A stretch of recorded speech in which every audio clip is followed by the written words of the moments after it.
Good morning, my MGTOW brothers. Doing our tug tests.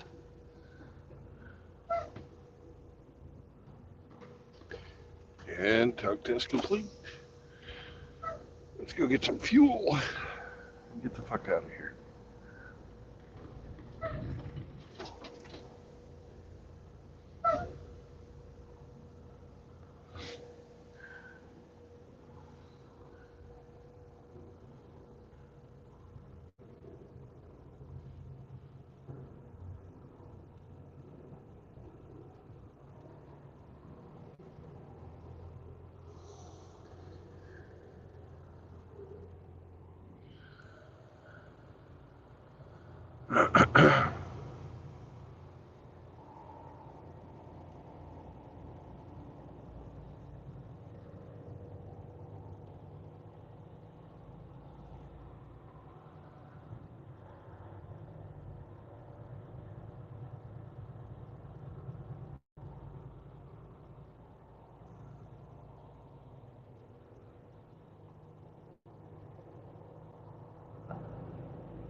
Gotta write down all kinds of shit just to get fuel.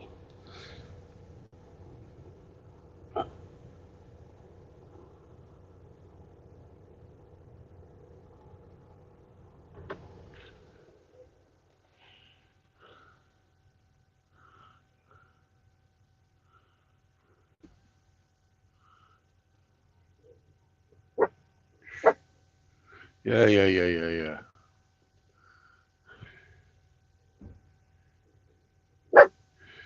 Sammy, I know. We gotta get fuel first.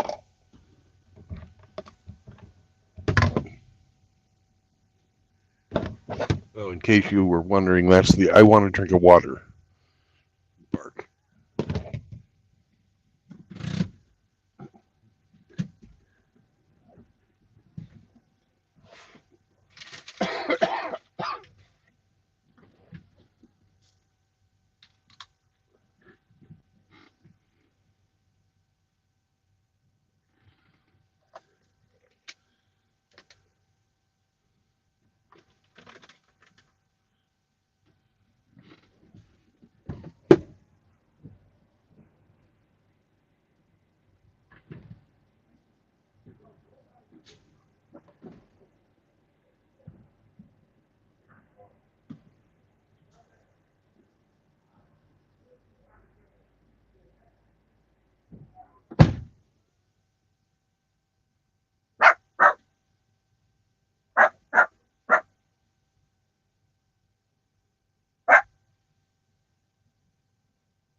out of here in just a second, Sam. Morning, Primo. Yeah, it was outside the truck. Jeez. Some people got no patience. How you doing, brother? Good morning. How are you? Good morning. Oh, I'm doing pretty good. We Good. just got filled up with fuel. Now I'm gonna take Sam out for a last minute dewatering, and we'll be Nice. driving. I just jumped on How to was your? wish you safe travels and prayers. Yeah. Well, thank you, Eric. No And I'm problem. gonna continue asking you if those pictures are okay. That's just the way things are. So It's not a problem. I understand. yeah, I think they're hilarious. So do my daughters. I'm glad. I'm glad you guys like them. My younger daughter, she's decided to actually make a YouTube channel since she was bored. Since she's bored tonight, she made a YouTube channel. She just texted me because I sent her your thing. Yeah. So she made a YouTube channel, and now once after February, she's going to delete it. But she she found it funny. Well, ask them if they have any suggestions for music or dance positions or locations too. I will. You're doing a Grand Purier or something like that right now. That's I went online and got a ballet dictionary, and you're actually doing a real ballet move there. That's probably the only way I can do one. But Yeah, I hope we have a good turnout for this. And so far, it seems like people are having fun with it. So yeah. I think people are already starting to make donations. I'll be right back. I got to go walk the dog. no problem. I'll talk to you later. Take care.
Got coffee. Got a happy dog.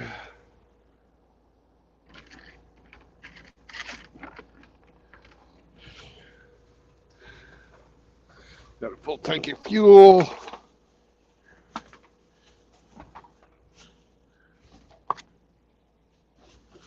I just made a mess with the trash.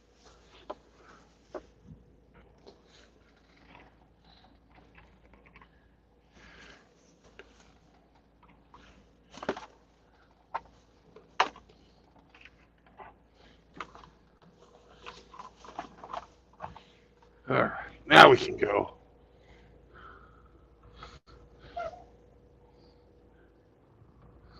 Let's get the fuck out of here. Going down to the other side of fucking Nashville.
Good morning, Sam. Good morning, Killdozer. HR.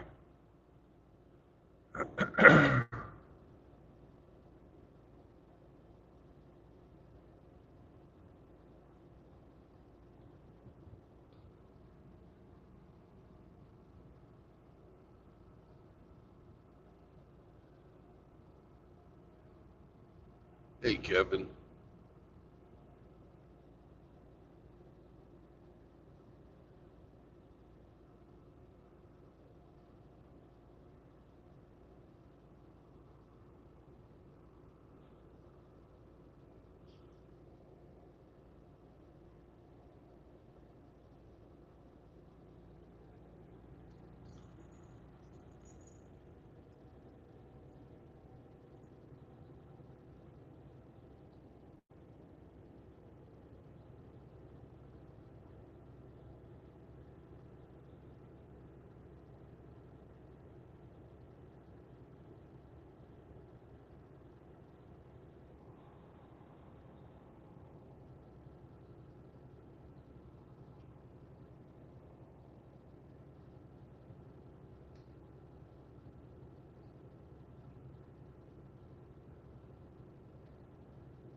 Morning, RO.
Sorry, guys, we're having a coffee emergency.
Welcome to Illinois, motherfuckers.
Yeah, this truck route seems okay. How far it goes down.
Through trucks.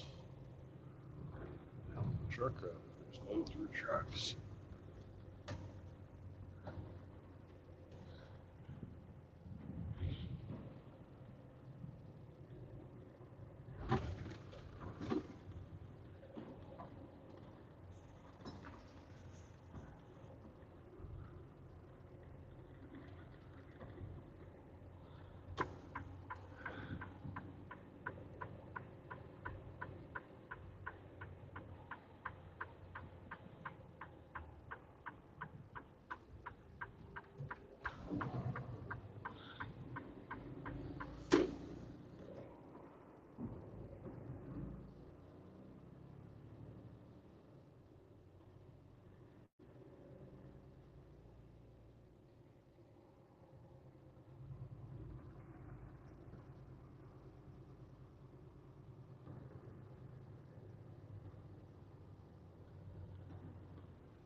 Welcome to Kentucky, motherfuckers.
I'll be glad to get back on to 60. We had to do a detour because the bridge over Mississippi on Highway 60 is out. Repairing it.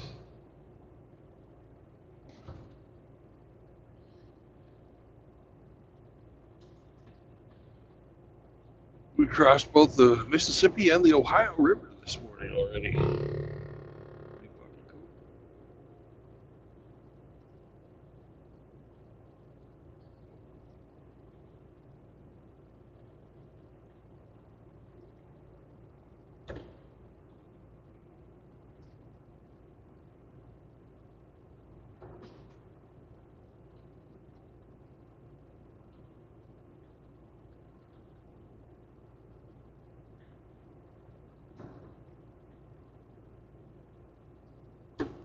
Or I would never have gone into the People's Republic of Illinois.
glad it's starting to get light. This is going to be a real pretty drive today.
Emmy, how you doing? I think that's you, probably.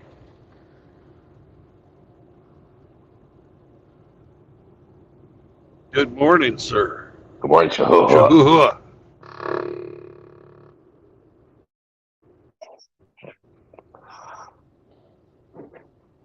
Good morning to you.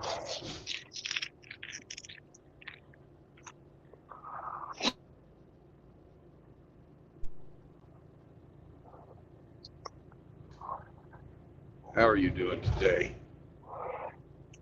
Splendid.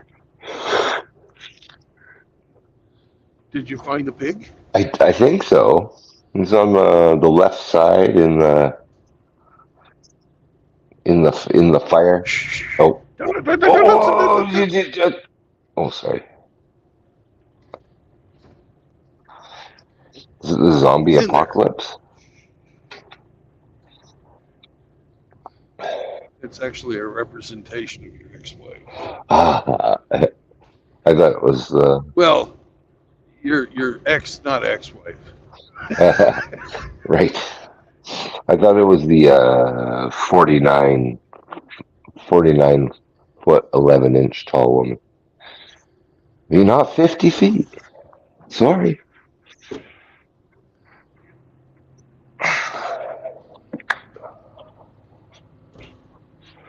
That's that's a 50-foot tall, not 49 foot 11 inch,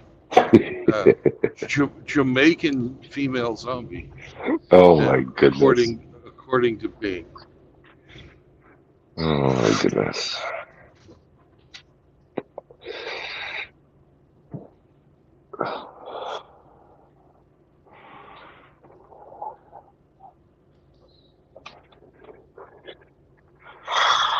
Zombies got better tits. The zombie has better tits. Your ex, not ex-wife, has 4 children, so I think we'll give her that.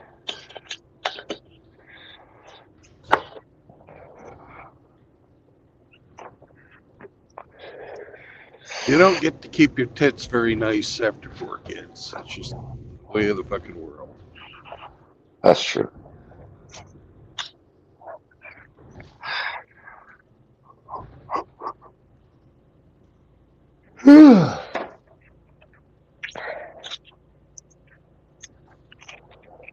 Where are you? Some pissant no-name town in Kentucky. I'm sure it has a name, but I don't give a fuck. Okay. Kentucky.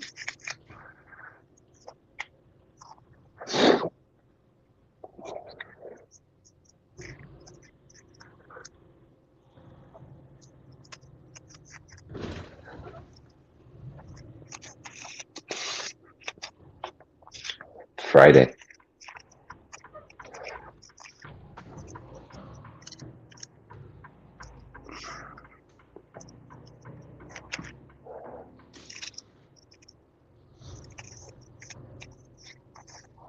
I will let these cars that have been following me pass.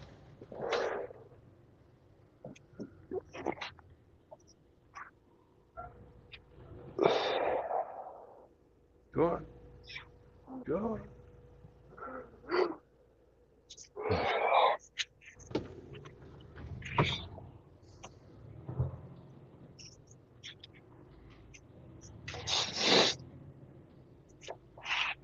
I guess truckers don't do that very much. That first car was like, oh, should I go? Should I go? Should I go? I know, I take these fucking curves slower than they do.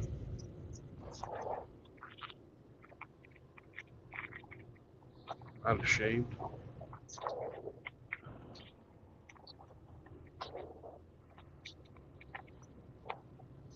Beautiful drive this morning. I don't know how much is coming through on the screen. But it's actually really fucking pretty around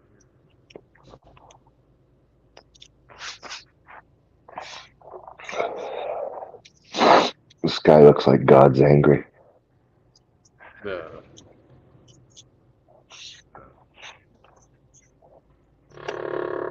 It's fucking glorious.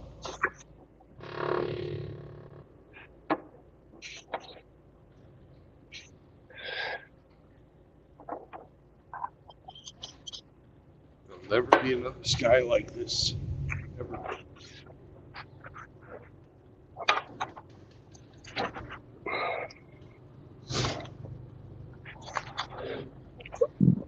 Oh.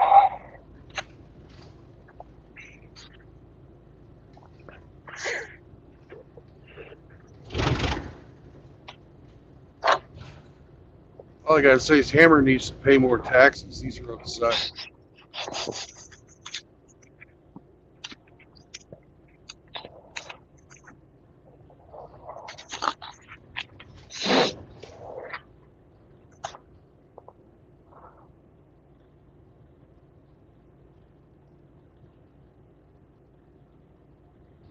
Did you hear that we got publicly chastised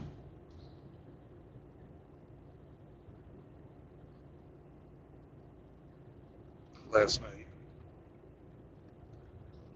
No, I didn't.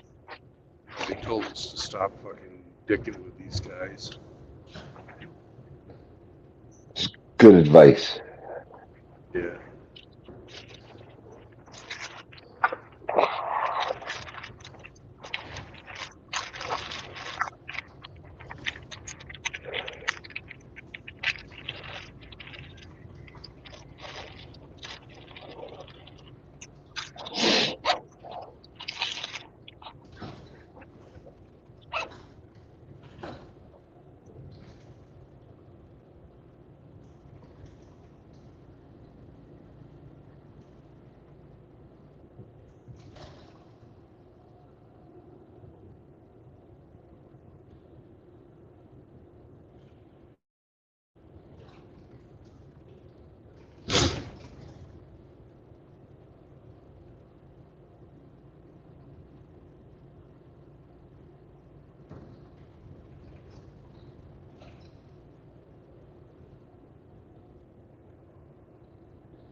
Catfish. Mm, yum, yum, yum. Smells good too. Yum, yum, yum, yum, yum.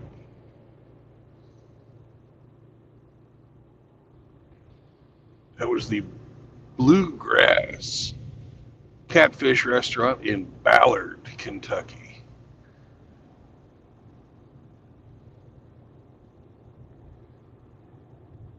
So if anybody's ever going through Ballard, if you can stop in there and see if they taste as good as they smell. Because they're already fucking cooking.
This is Kevel, Kentucky.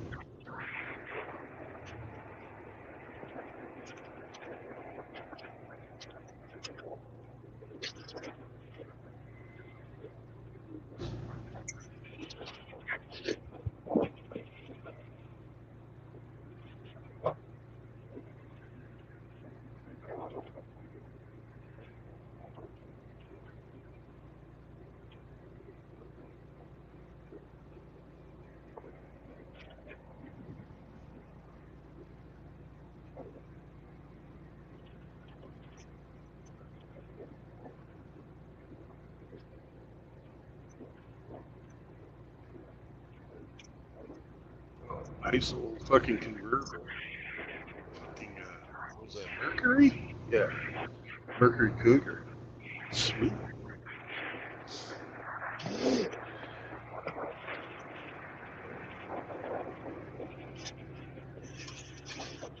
I know it's a fucking old man's car, but still, I fucking still like the Cougar. Like you like cougars, huh? Yeah, Mercury Cougar. It looked like it was about a 65, 66, something like that.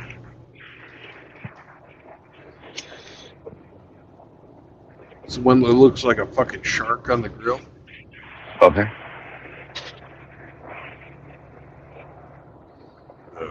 Vertical fucking chrome. Yeah. Yeah.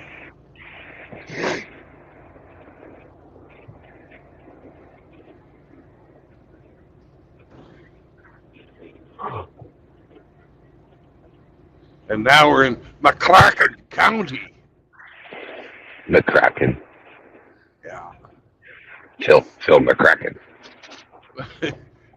Funny you should mention that. We had, when I worked at Beechcraft, the production manager of the King Airline, his name was Craig McCracken, but everybody fucking called him Phil.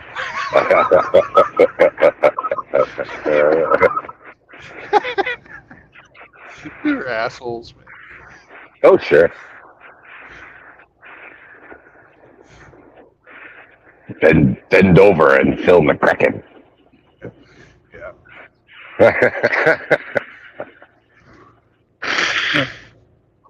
There's a guy in the Navy. His last name was Dover. Call him First Ben. name was. We always did, yeah.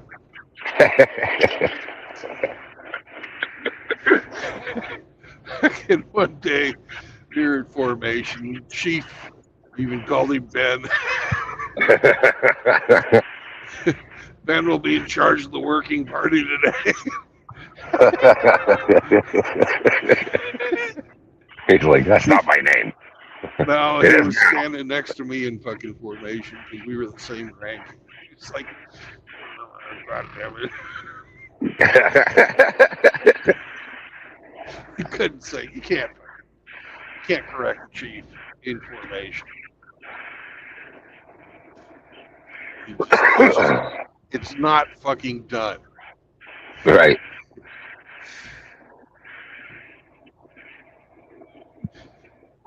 But we had a really cool chief.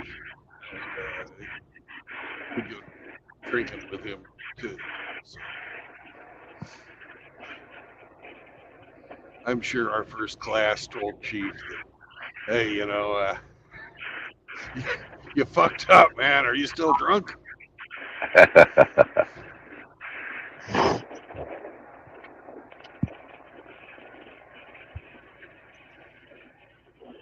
It only happened that once.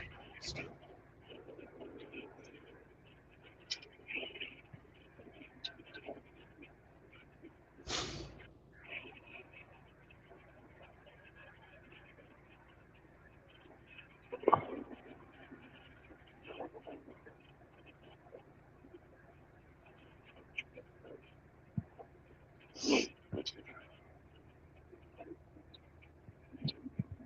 Do you have a Tom Fitzgerald too?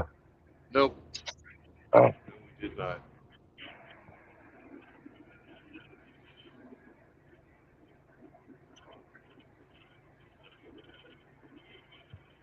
I had a D&D character once, way before any of this came out with Pop, named Richard Fitzwell. Richard what? Fitzwell. Richard Fitzwell. That's an old joke name. One time, even in Australia, we were in it was Perth or no, it was Hobart, Tasmania. There was this hotel we got into, and they weren't asking for IDs, and they just wanted us to sign their book.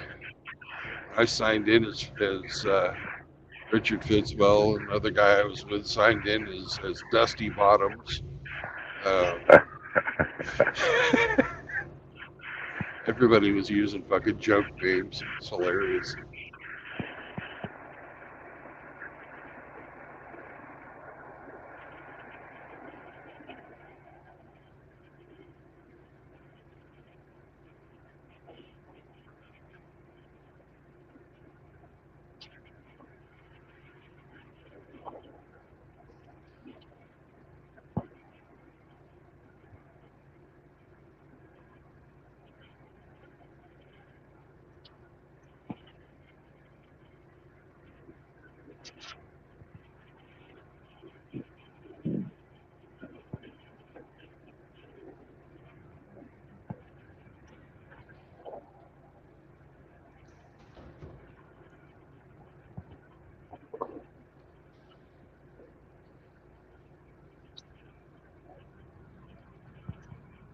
Morning, James.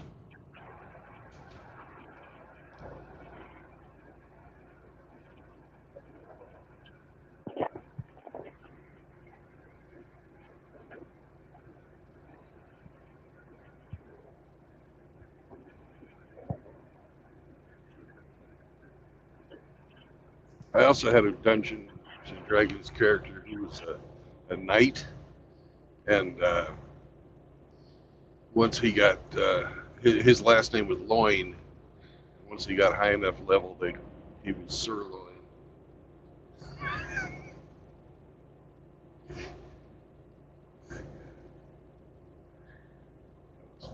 It's funny too.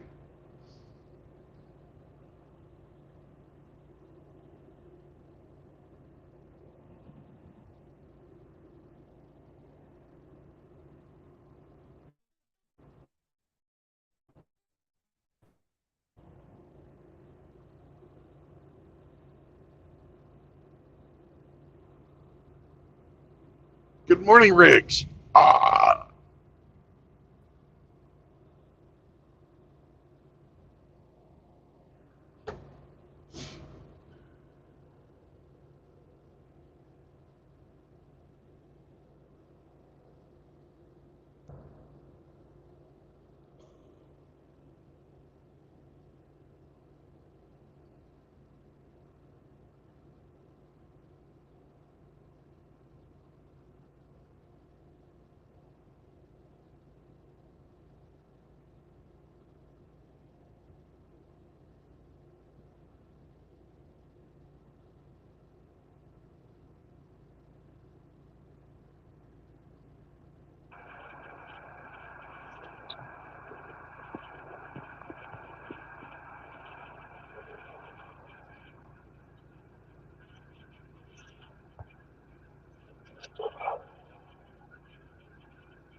It's the McCracken County High School.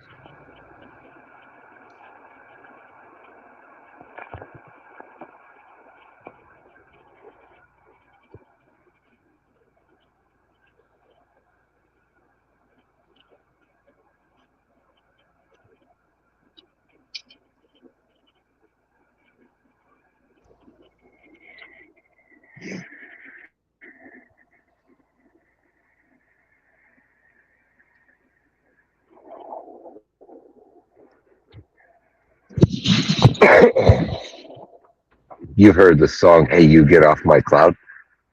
Yeah. You know how they sing it in Scotland. Uh-uh. Hey, McLeod, get off of my U. Ah, makes sense. Right? Is Ian in here to appreciate that? I don't know. Hey, McLeod, get Get off off of of my me, U. you!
Ballsy fucking school bus.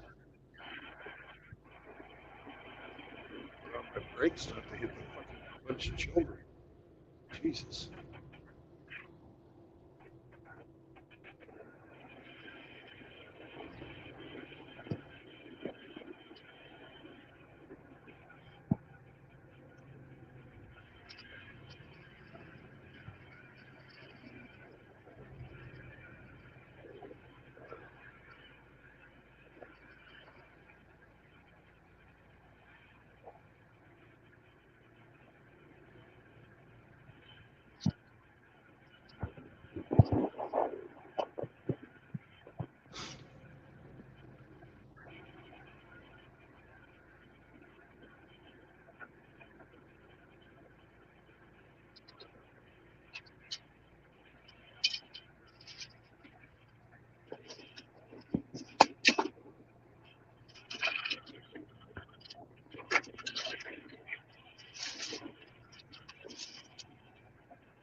Yep. So much for driving through the country. We're hitting the interstate now.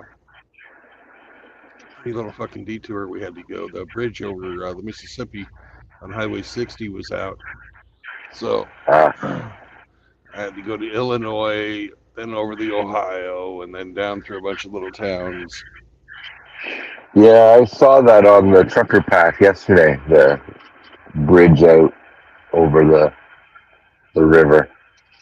Yeah. Bit of a detour, huh? Yep. I knew it was coming, so it's not Okay. any type of a surprise.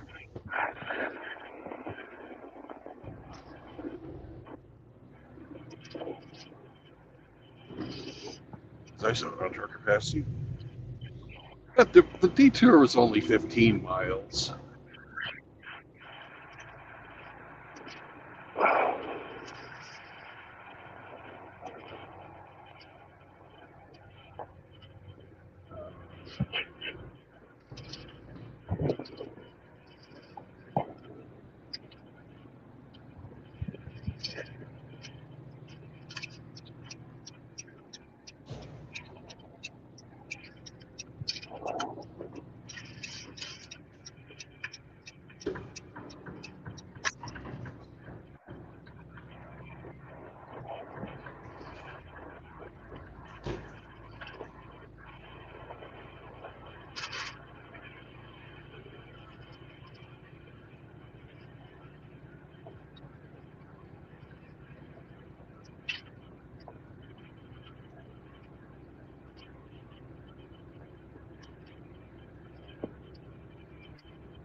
Told him.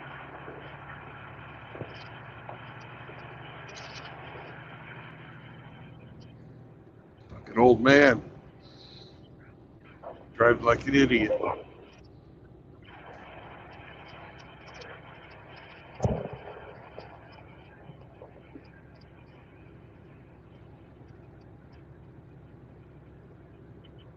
That even made Sam bark.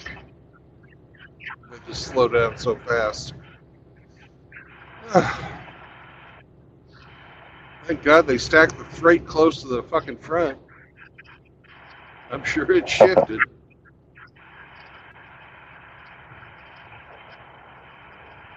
Thank God it's fucking light too. I was carrying still fucking wires. Woo! Or those fucking yeah, fucking steel bar in the coil. Yeah. That would have fucking come on up in here in the cab with me. Ain't no way that nylon strap hooked to that fucking fiberglass walls can fucking hold that shit back.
Save fucking 5 seconds, put everybody's life in danger.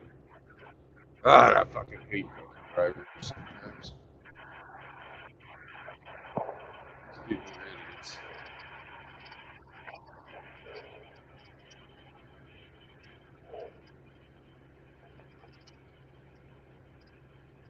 Remember the old commercials? We'll sell the wine before it's time. Look like that fucking guy. Oh yeah. Yeah.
It's funny, I was wrestling with Sam last night,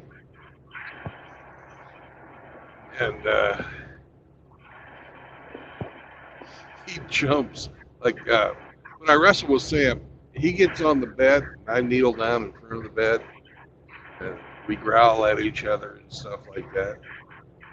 Right. And it's just he's not very big, right? But he jumped last night and landed with all 4 feet on the top of the back of my head because I had my head down, Right. fucking, and balanced there. It's fucking hilarious.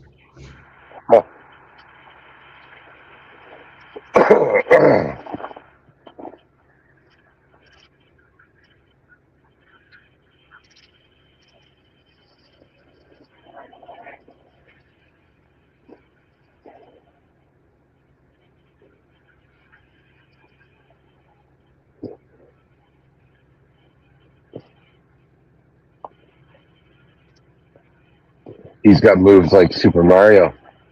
Yeah. He can take you out by jumping on your head.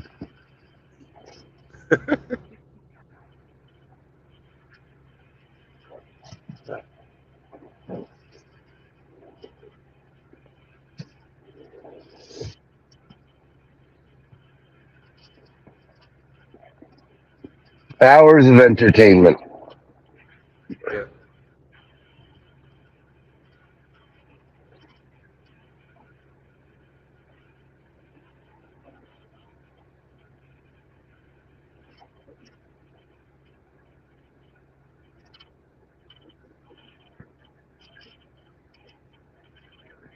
Well, he makes working out in the cab interesting. That's for sure.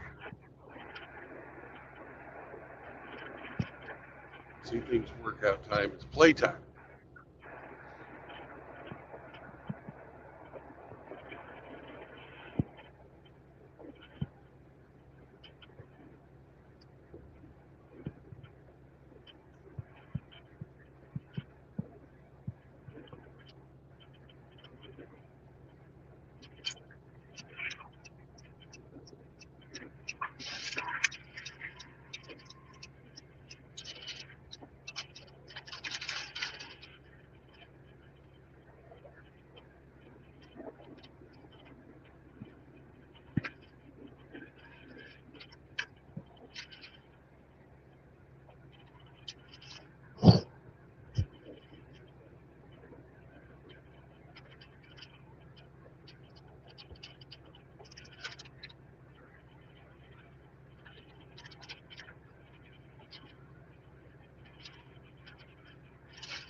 Is today Friday or Saturday? I think it's Friday. Friday. Yeah.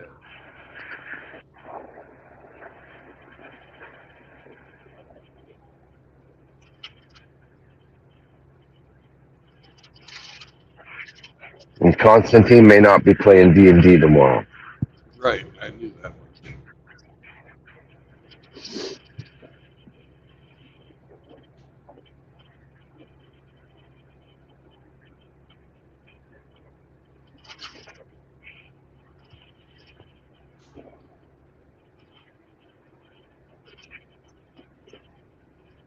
It's Aunt Edna's birthday. Send her a card. And whose birthday? Aunt Edna. Okay. I don't Happy know if you birthday. have an aunt. I You don't. I don't probably don't. have an aunt. My aunts are all dead. No. Oh, My Aunt Rose is still alive, but she's a cunt. So okay. that's my mother's brother's wife.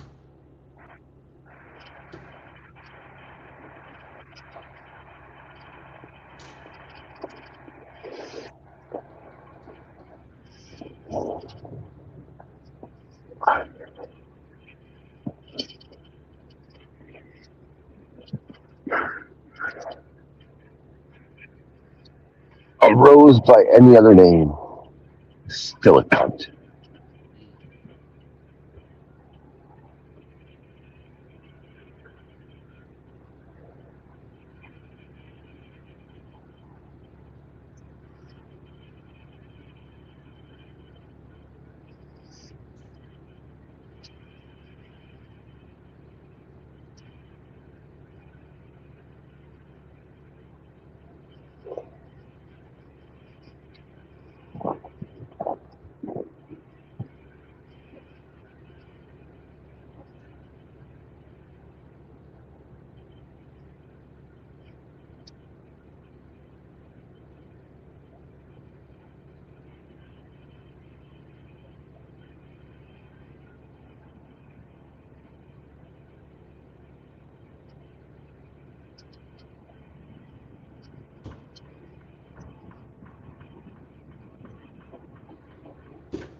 it's beautiful. These mist-covered fields. You know, the fog's maybe about 10 inches tall, covering the field. It's beautiful.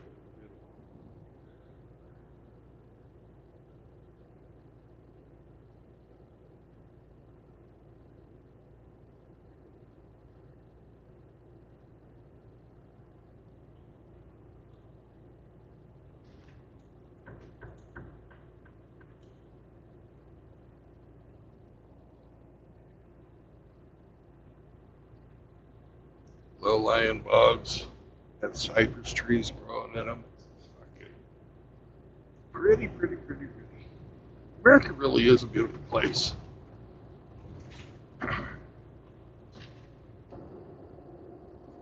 Once you're outside the cities, the wonders of nature you can see.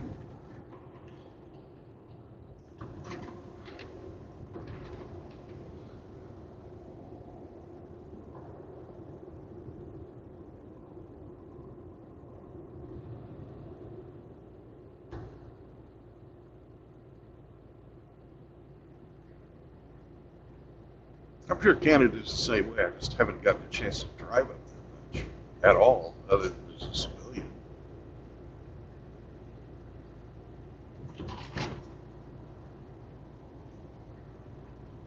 Here's the Tennessee River.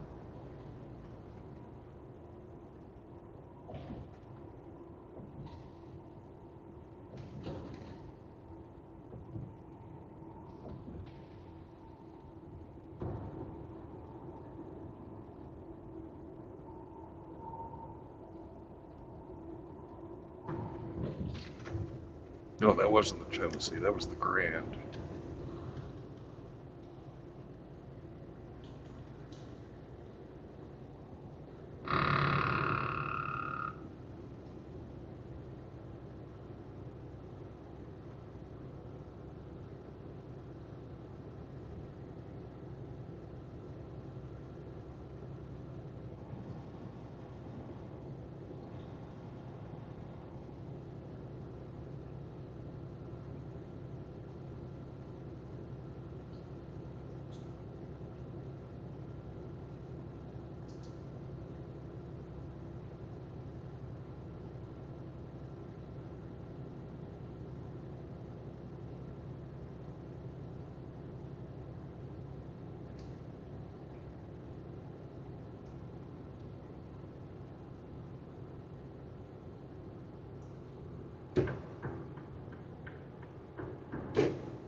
Make some French toast. All right. We You know what you will. need to make French toast? French bread, Eggs. eggs. Yes, have no eggs for my souffle.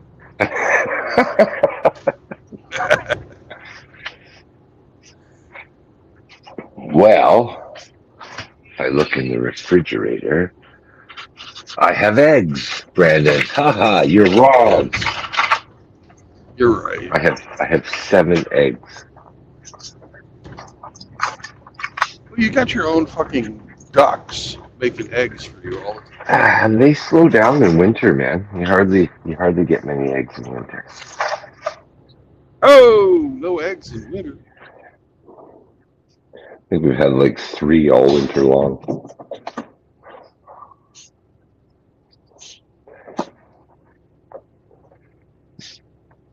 Now, if I gave them artificial light, they'd probably produce.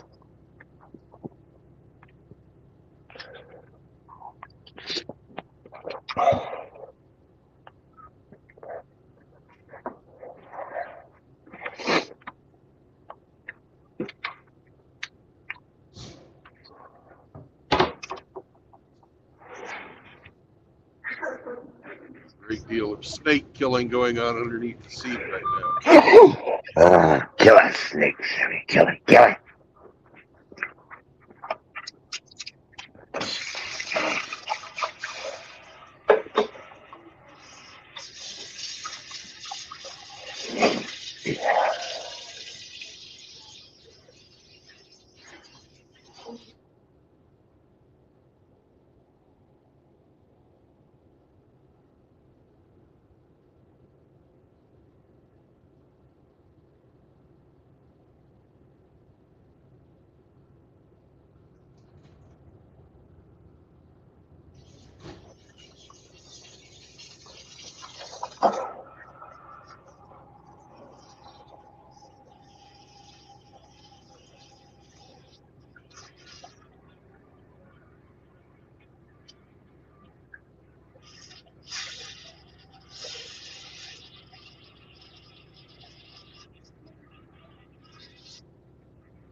Oh, that guy's got a cute name for his fucking company.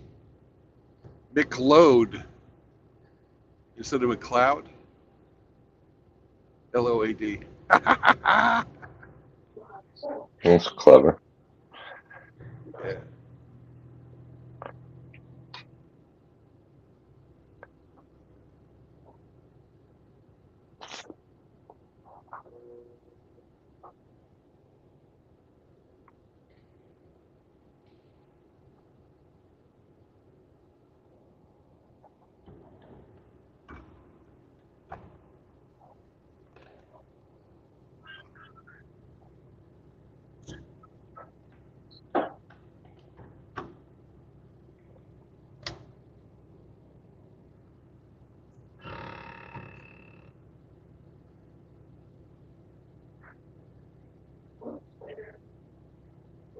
Oh, I smell Sammy. I smell Sammy. He's telling me he needs to take a shit.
Good morning.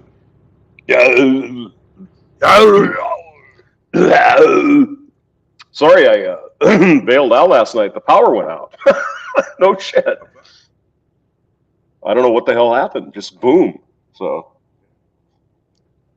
and I figured it was late, so I didn't call back in. Yeah, I was just about done with my drive anyways. Oh, that's the way we're gonna play the game. Okay. Yeah. Well, we didn't want you anyway, Hamster, because we were already done. So. Well, my point was, if you'd have tried to call back, I probably wouldn't have been there. Well, okay then.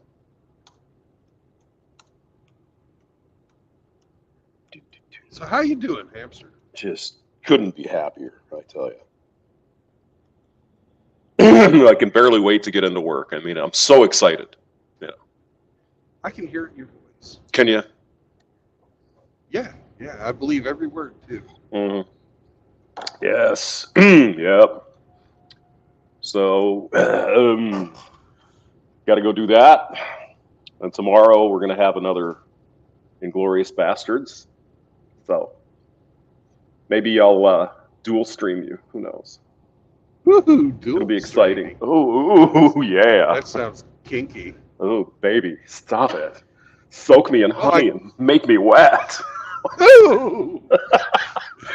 Wet and sticky. Sticky. Yeah. So that's about it. Probably have a couple torpedoes tonight, but not much going on. Oh, I better do that. I've already received orders for my next load. I'm going somewhere in Missouri, but I don't remember where. Oh, no.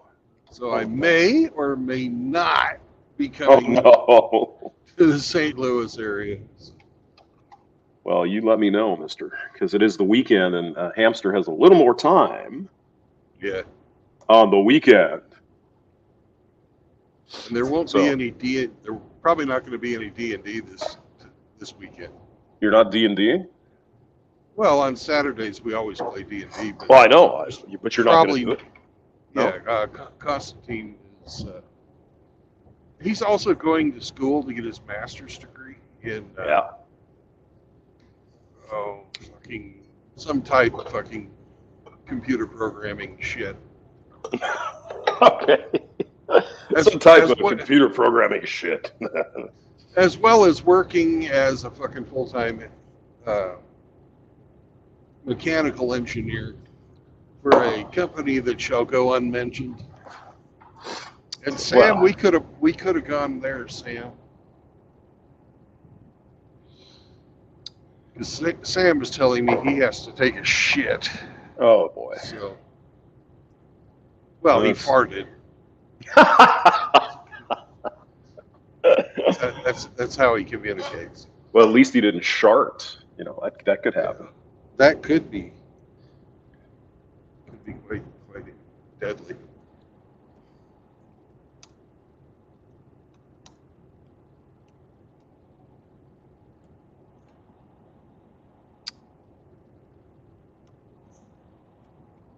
Well, mechanical engineering isn't really, and it's not really real engineering.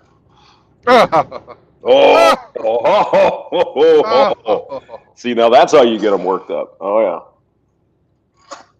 No, I think Brandon, we could all agree that civil engineering is probably not really engineering. I wouldn't say that, but I would say that about industrial engineering. Well, or even, dare I say, the absolute most or least engineering of all the engineering disciplines, ergonomic engineering. Ergonomic engineering. That's funny. Oh my God. Wait. Yeah, go ahead. I'm sorry. I have never met somebody with a degree in ergonomic engineering who didn't have an XX chromosome. Yeah, well, I mentioned civil because it seemed like there were a lot of women over in civil and mechanical. Not so many in electrical. Not sure why. I mean, it's basically the same kind of stuff. You still have to do all the calculus and everything. So, yeah, I didn't like dynamics. I didn't do very well. And that's only intro level, right? That's 101 or 110 or whatever. I didn't like it. I didn't get it, man. Dynamics, they probably shouldn't teach dynamics before you've taken differential equations. That's all I got to say, you know. Yeah. Well, like I said, it was an intro because, well, you've been there. You know, you got to take a little bit of this, a little bit of that. Been there, done that, So, yeah. So if you're going to get into serious mechanical engineering, yeah, you probably have to get your math out of the way before you. But this was more of an intro too, right? Well, those classes are designed to fucking weed out the weak. Yeah. They're, Yeah, we had an intro to engineering 101, and that's exactly what it was. You know, the basic idea is that if you can't hack this, you're not going to be able to, the rest of it's not going to work for you. You better think of something else, right? And it was pretty easy stuff, you know, like MATLAB. I don't know if you use MATLAB, but yeah, we did. I hated it. I never fucking used it outside of a class where it was fucking required.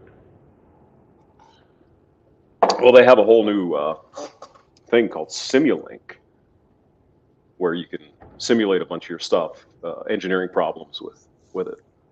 I haven't used it, but you know, I mean, it's useful. You know, MATLAB. Everything's a matrix, right? Right. Even a vector's a matrix. So, yeah. I always solve my fucking problems graphically. That helps too, yeah. I always joke about that. It's like, you know, if you're going to do a presentation, have lots of pictures. It's like, why? Because engineers like pictures. We like to see things.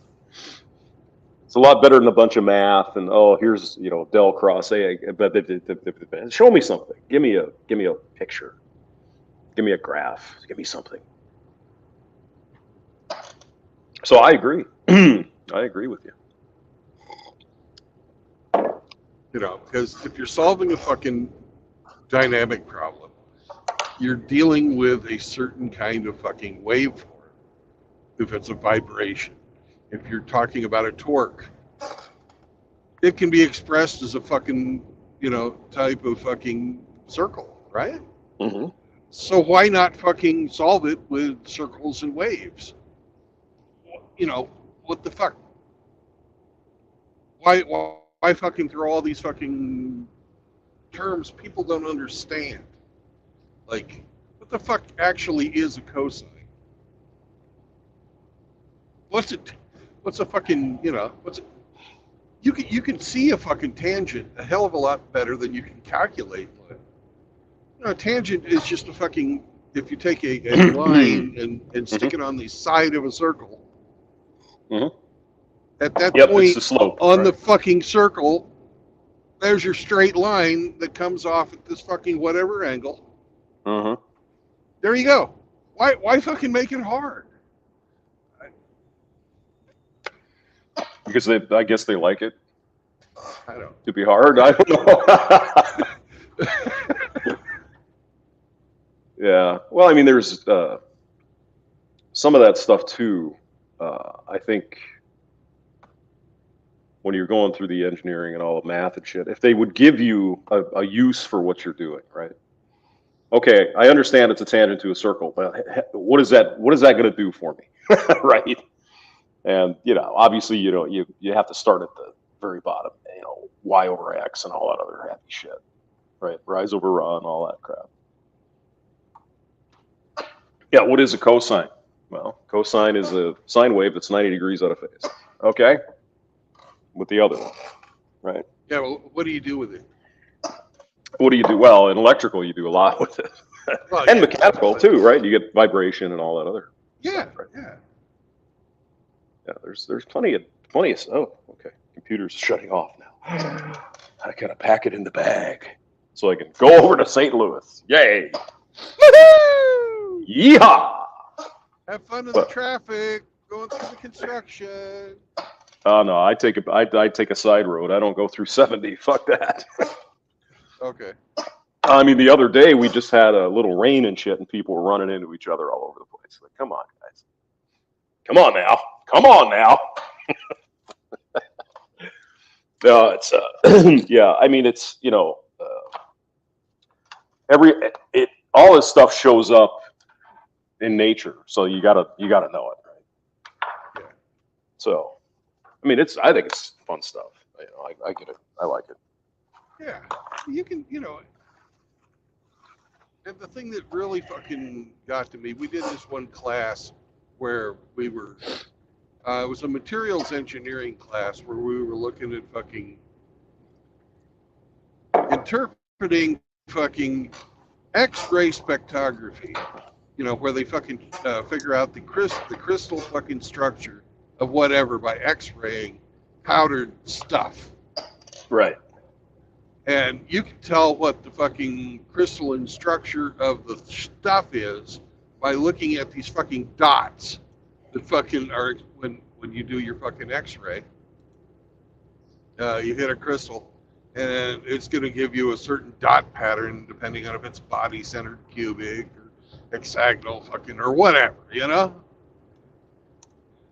And I'm just thinking to myself, okay, because that whole class was fucking Matrix. And the instructor at the time said, everybody gets into this class and they're all fucking afraid of it. But you just have to realize that all math, doesn't matter if it's this or if it's anything else, you can add, subtract, multiply, divide, differentiate, and integrate it. It doesn't matter what the fucking system is. Of course, he didn't say fucking. Right. And that's about it. You can apply certain rules to it. This one will always be positive no matter what, because you can't have a negative crystal. So, Sure. Right. there you go. There you go. Okay, you learned this stuff in fucking high school. Mhm. You're just using a more, and if you don't do the matrix part of it until you've got the math part of it done, you've saved yourself 10,000 steps. Yeah.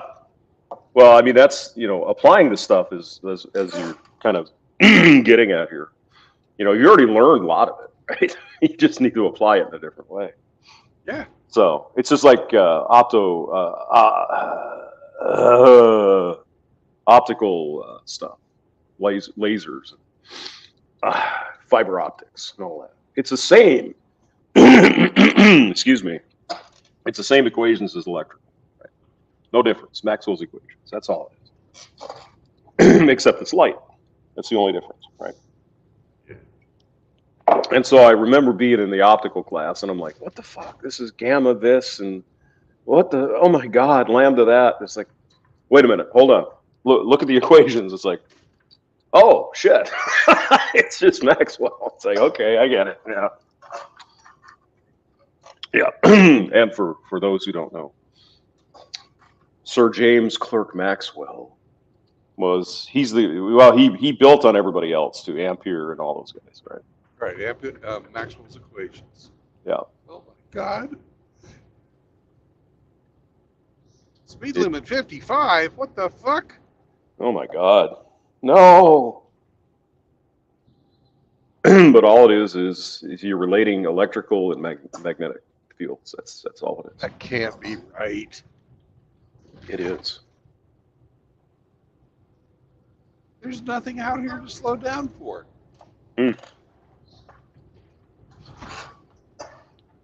Well, it's probably a speed trap then. Or maybe those bridges are such bad shape, you should probably slow down so your car doesn't fall apart, maybe. Maybe. Well, there's 2 orange barrels on a culvert over here. Maybe they're just warning you. They're warming you up. I mean, they do that all the time. They'll say, work zone, right? and there's some cones and shit. And there's nobody there. There's nothing going on, but it's almost like they're trying to get you used to it or something. I'm sure there's some psychology and shit going on with that. You know? It's just the cops playing little fuck around games. Oh, we'll generate some income this way. Mm-hmm. Char's novel is here. Yes. Seraphim, Godfather of Ramadi. Don't miss the show tomorrow, Godfather.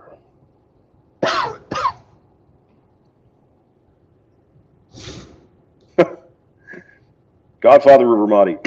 Hey, Char, I fell back to sleep after you messaged me on Discord.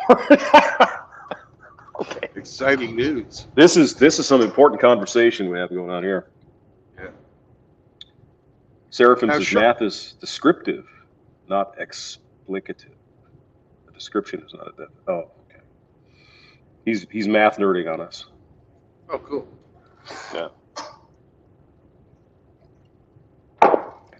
My favorite math class of all times was descriptive geometry. Descriptive geometry.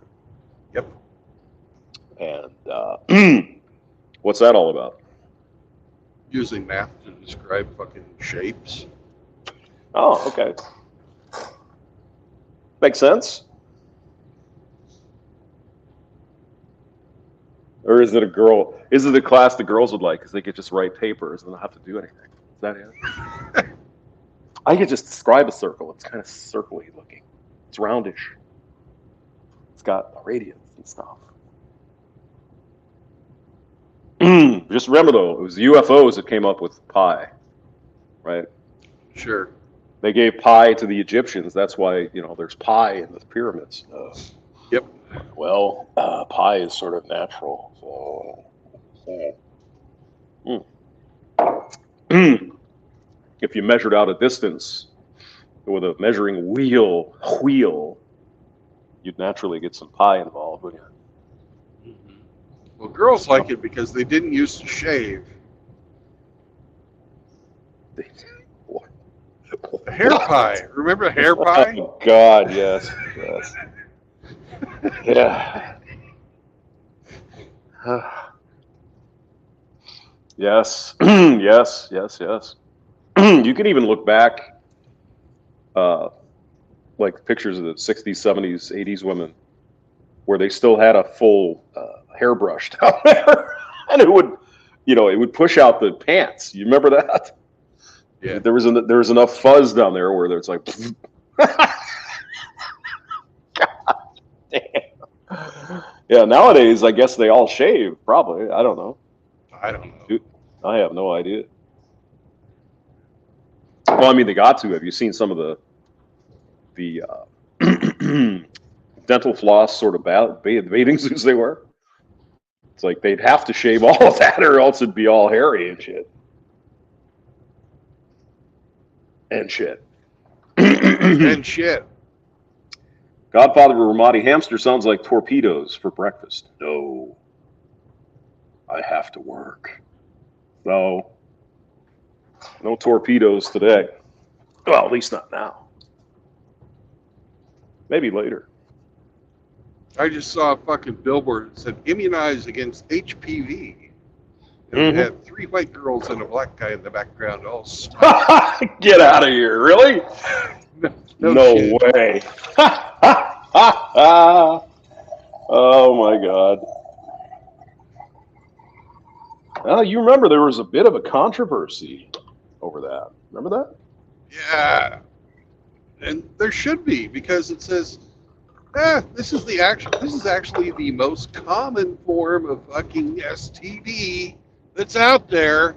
And if you're going to go be a little slut, fucking get immunized against this, so you don't get cancer when you're fucking older. Yeah. Who was the governor of Texas that signed that? Remember him? That would be fucking Governor Goodhair.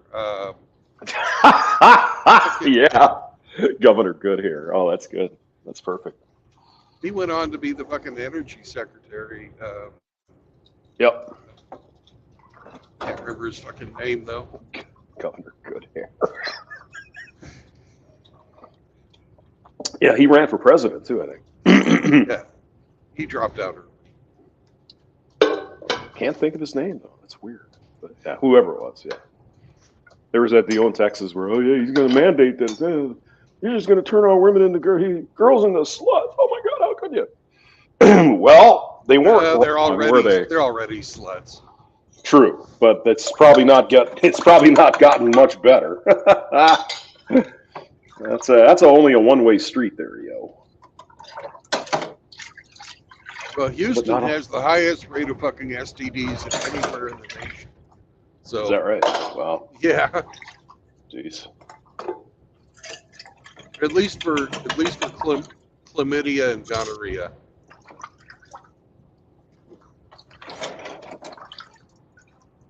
Yeah. You may have, you may actually think that nature maybe creates these things to give us a reason to not do certain things. You know what I mean? You know what I'm saying? Almost like God sending you a message. There he goes with his God pill again. Oh my God. The God pill. No such thing. Take the God pill.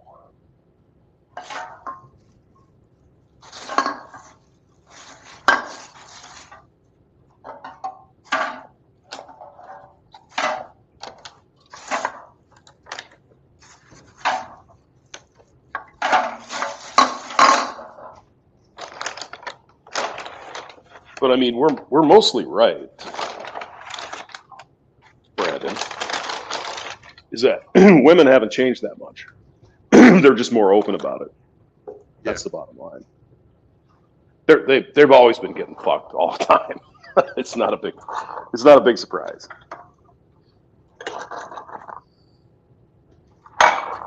Back in my small town, all the girls used to go to other towns on the weekend. Wonder what they were doing. I don't know, hamster. I bet they were having a chess tournament, or they were reading the Bible over in the other town. Yeah, That's got to be it. Mm-hmm. Or they were learning how to do interpretive jazz dancing. Yeah, so they were practicing their tangents and math. Mm-hmm. Right. But hey, look at these. Oh, they're on church. Oh my God, they're so religious and holy. Oh my God. Yeah. Yeah. Mm-hmm.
I feel much better. Thank you.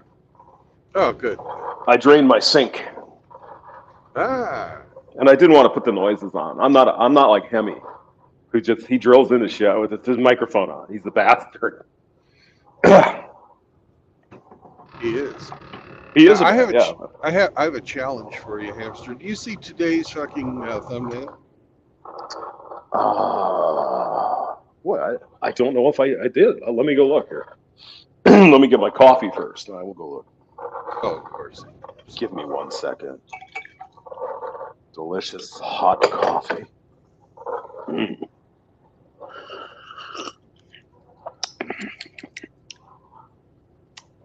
I found a couple of bags of coffee in my car that was out there for months. God. Yeah. It's not bad. Okay, let me go look at the thumbnail here. Hold on. Edit. Now you're when you're looking at it, see if you can find the pig. Okay. Those of you listening in the chat can play along at home. Let's see. I might have to blow it up here on the computer because I can't see it. All right, we're gonna find a peg. Okay. Oh, I see I see a crazy woman chasing Hemi around in his Dodge.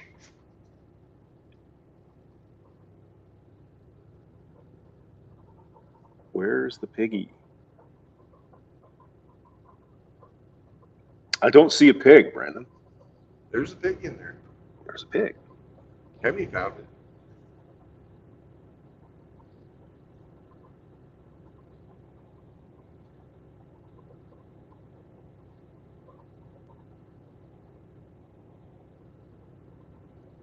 Well, now I'm going to have to put it up on the big screen so I can. Now you have me curious. All right, now you have me curious, you bastard. It's like, where's Waldo? Where's Waldo? All right. Let me see here.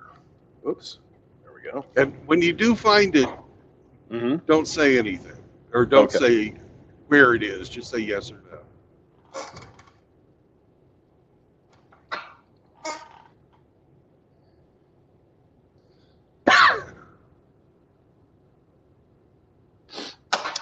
Wow.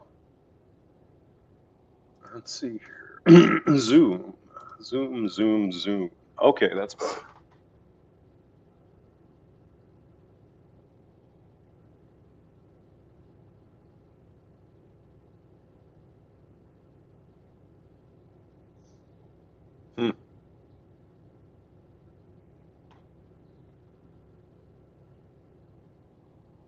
Could we have a clue?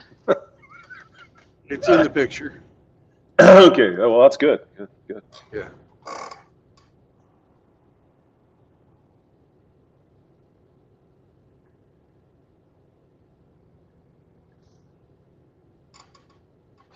I do not see a pig.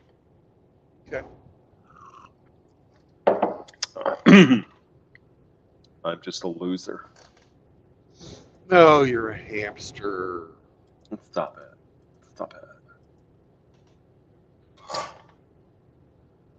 I mean, there's piggies in all the other ones, but I don't see it in that one. But that's a nice creation, Brandon. That looks like one of yours. Yeah. It's beautiful. That's actually Yeah. a graphical representation of Emmy's ex, not ex-wife. Well, that probably is probably in the ballpark. No, I don't see a peg. Anyone else see a peg? Morning, Grinch. Grinchy. Well, Zombro was here for 2 minutes and then he left. Well, yeah, that's He's going to bed. what he does. He comes in for 2 minutes. He lurks, says hello, and then leaves. Yeah, thanks, man. Appreciate it. Bugger.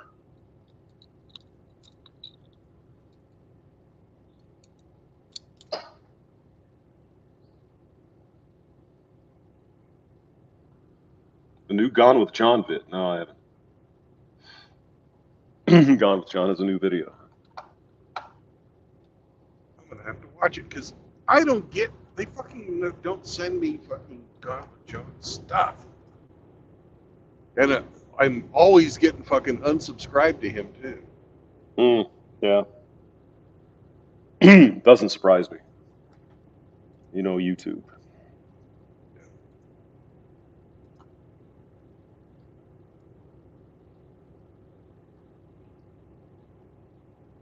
Sharzanobble says you can't make them happy. Mm-hmm.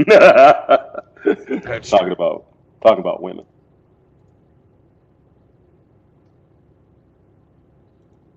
Well, maybe we'll do it later. Gone with John's my go-to roast. He's the roasty all the time.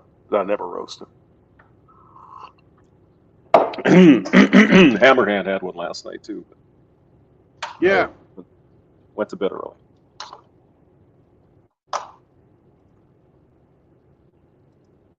Or I was with this stream. I can't remember. Something. I went to bed. I fell asleep during the later part of Hammer's stream. Oh, really? Yeah. Wow. So I started listening to it right when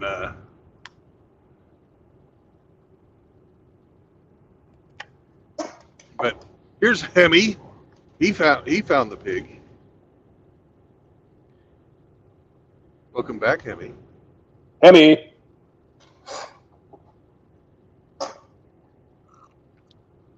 Canadian Maytag man. Yeah.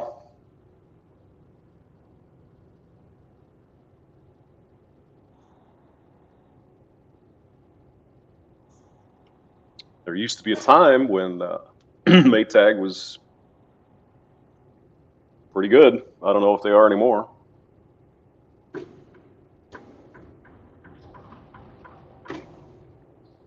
I'm pretty sure all those companies are owned by the same company, actually. Whirlpool, Maytag, all that. Yeah. Because I think my sister, there used to be a big Whirlpool place, manufacturing plant in wherever the hell she is, in Indiana. I can't think of the name of the town. What the hell? Oh my God, that's terrible. Let's see. Maybe I'm getting the COVIDs like Hemi or Hammer. Can't believe Evansville. There we go. There used to be a big Whirlpool plant in Evansville, and then they moved out. I guess they went overseas, probably.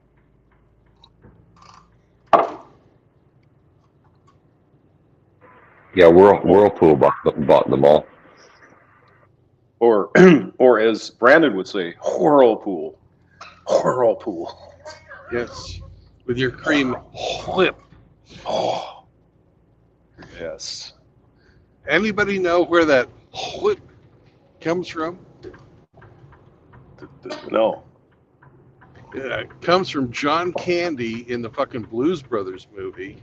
Oh, I can remember they're at the fucking whatchamacallit, concert, and he orders everybody an orange whip.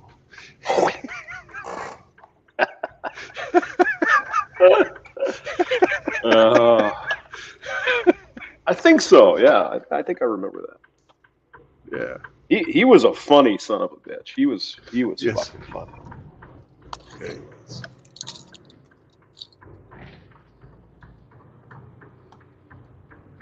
We're talking the real Blues Brothers movie, not that abortion they made back in the fucking early 2000s. Right, the first one. Yeah. Yeah.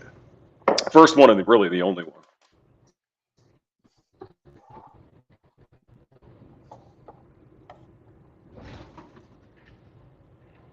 That abortion. God, you're mean and nasty. How can you say that? Oh my God. Well, was that with his brother, the other Belushi, or is this even another one? That one? No, it was the other Belushi, or was it fucking John Goodman? I can't remember. Yeah, it was John Goodman. And the guy from Belushi Roseanne. guy was in there too, right? Yeah, I think he was in it too, right? I don't remember. Well, we're going to find out here in a minute. Dr. Google to our rescue.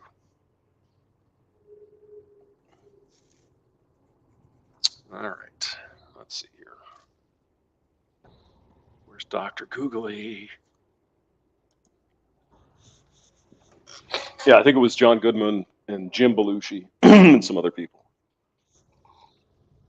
I don't know if Dan Aykroyd got involved in that or not. Yeah, that first one was a legendary fucking movie, right? Yeah. John Belushi was fucking smoking hot, right? That time. Then he died. Dumbass. Drugs. God almighty. Yes, Sam, we're stopping for you. But we have to park. And you lose trucker points if you don't park straight, Sam. That's right. That's right. Or you get the front of your truck ripped off by an idiot. That happens too. You know? It does. Been there, done that. But Yeah. it wasn't because of the way I was parked. It was just, how do you blind a guy from fucking China? Put a windshield in You front put a of his windshield in front of his eye. No. Oh, you racist pig, you. Oh my God. Oh, pig. You call me pig. Thank you. Okay. Oh, and Sam, I really appreciate you ripping up a piece of paper there. Thank God it's not my fucking bill of lading. Appreciate that. Mm-hmm. Okay, so we were going to look something up. We were. Let's see here.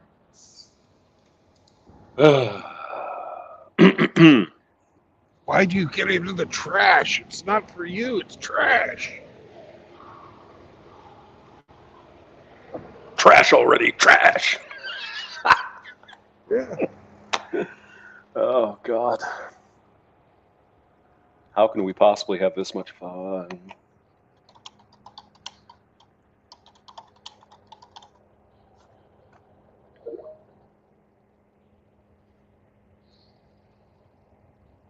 Mm-hmm.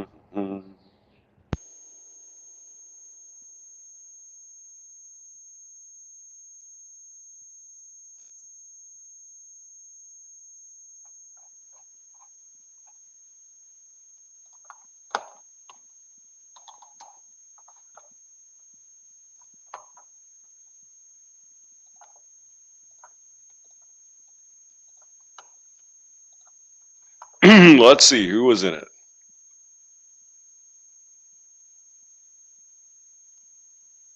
Dan Aykroyd was in it. Dan Aykroyd is Elwood Blues. John Goodman, Joe Morton. Let's see who else here. Some of the other guys that were in the original are in there too.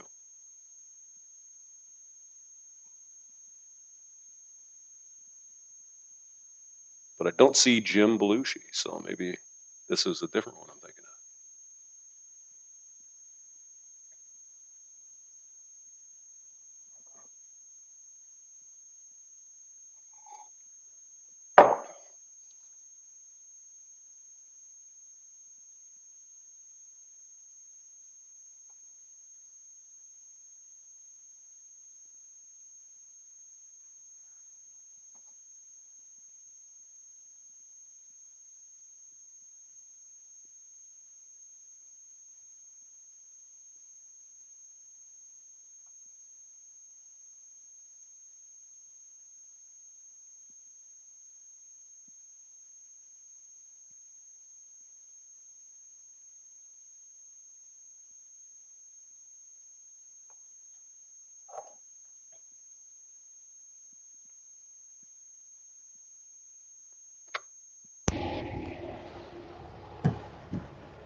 Look at that, Sam. I have to fucking vacuum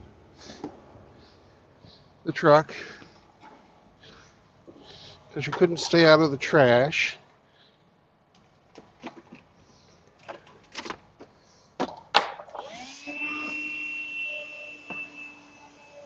And I don't care you hate the vacuum or not.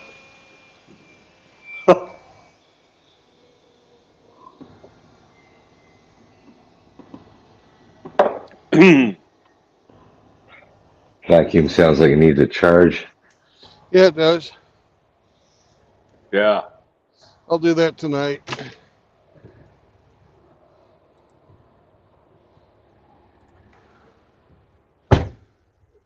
charge up Uranus. What? Oh! Oh! All right.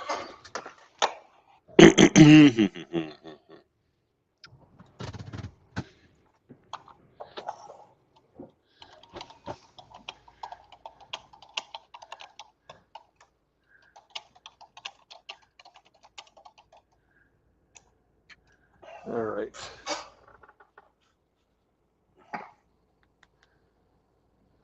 I'm going to pick up in Manchester, Tennessee. And I'm going to Greenfield, Missouri. Hamster. Mm, Do you yes. know where Greenfield, Missouri is? I bet we can find that out. I bet there's a way that we could do that. What, you don't know?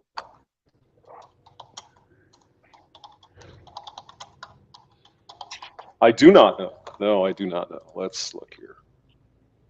Well, they got a Reds drive-in there, so it's got to be a good place to be. Why not? Let's see. Where the heck is it? Oh, it's northwest of Springfield. So Okay. Not it's close it's to by the the. hamster land. Not really, no. Depending on where you're traveling, it'd probably be. Yeah, you're going to come south. Probably you're going to be south of me, I would guess. That'd probably be the Yeah, most I'm not even going to get. I'm best not way gonna to drive go. through Yeah. St. Louis to get there. Not if you don't have to, no.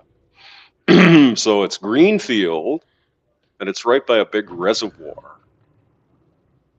Stockton Probably Lake. Grand Lake of the Ozarks. Oh, Stockton. Okay. Stockton Lake. And yeah. So it looks like it's probably nice up in there, I would guess. It's northeast of Joplin, so it's kind of in the center of the state. Well, sort of the center. Not really the center, but kind of. Sort of the center, but not really the center. Okay. Kind of, sort of. Yeah. Yeah. It's in the southwest part of the state. I will probably do a repeat of how I got here because the road that I took goes from Springfield down to what was it? God. Cairo. Yes. Yeah. Highway 60, looks like. Yeah. Yeah, 60 goes right through Cairo and Sykeston, Paducah. So that would be sort of one way to go. Where are you going in Tennessee? Nashville. Nashville. Then I hooked up with Highway 24, 29, 24. Okay. 24, probably. Anyway, yeah, 24. I see the sign now. Yeah. So you won't be near Hamsterville this time. Nope. That's not a Bronco. What am I going to do? How am I going to live with my son? How am I going to do You it? just have to drown your sorrows in fucking Beer. torpedoes. Yes. Yeah. Yeah. I'll have to get stocked up on them, you know. Yeah. So, yeah, Springfield and then Greenfield. Oh, we're going to have to play the game because that's kind of out in the middle of nowhere. Unless you're bringing a bunch of furniture over to Red's Drive-In. Let's see. What is Red's Drive-In? Let's look here. Opens at 11 o'clock. Save nearby. Okay. Sounds like an old school fucking drive-in. It is. Yeah. That's what it is. American wrestling. American. Fuck yeah. Let's see. Let's get on the Google map and see what it looks like here.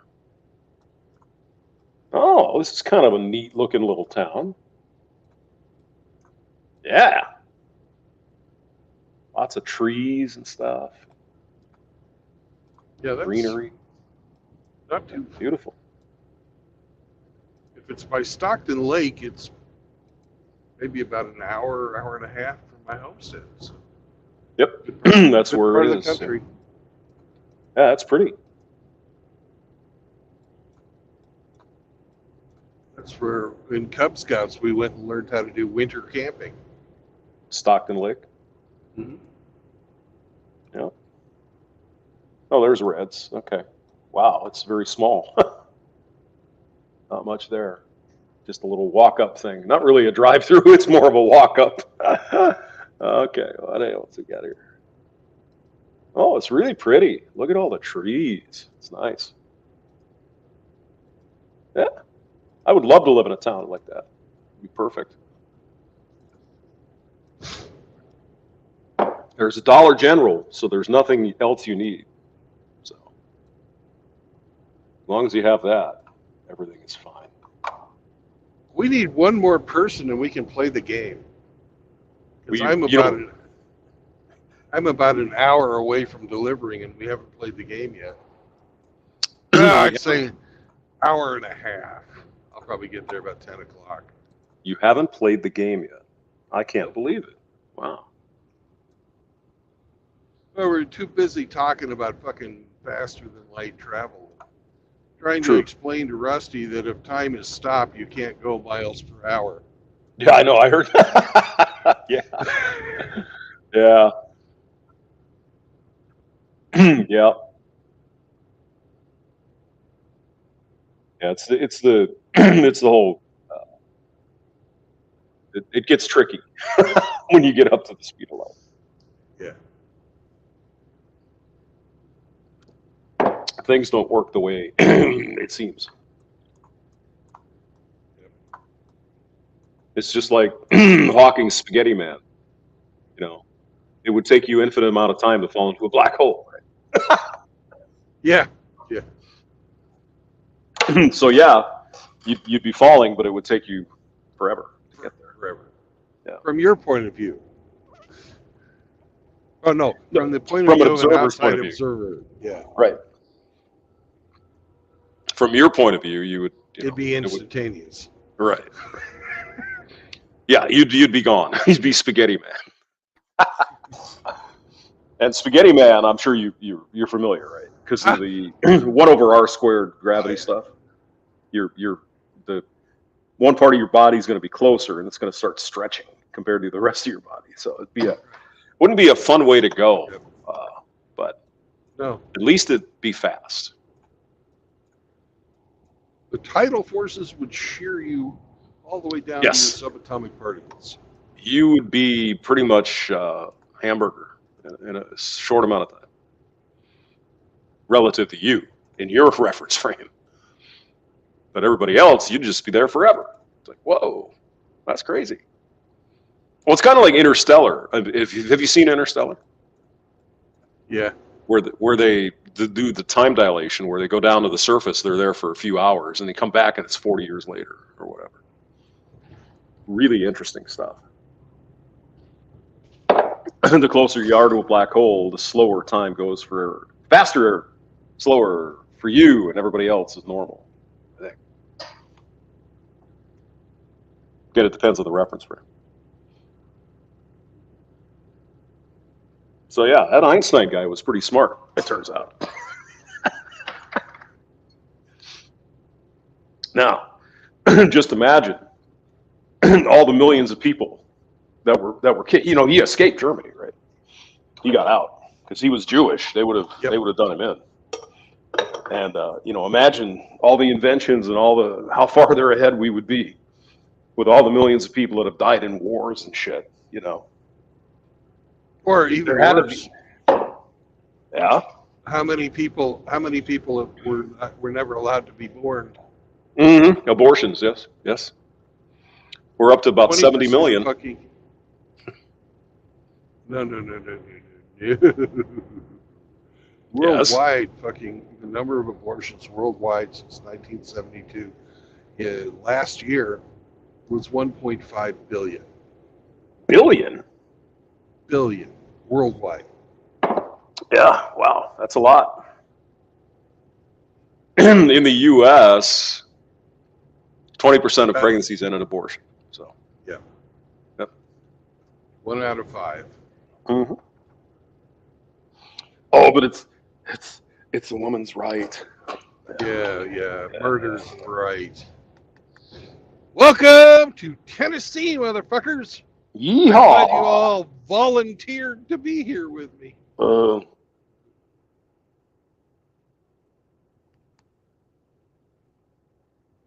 Nobody got the joke. Shit.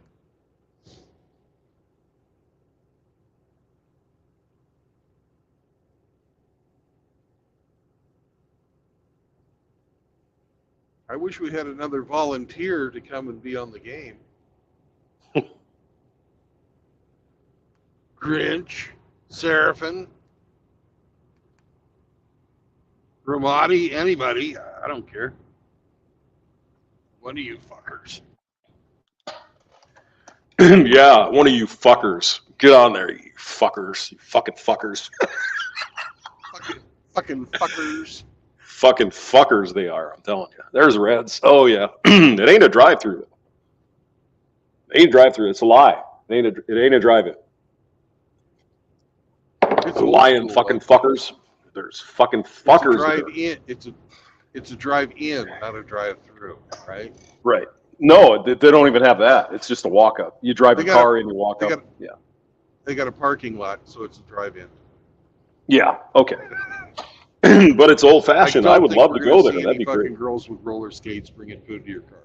Oh, come on. Jeez.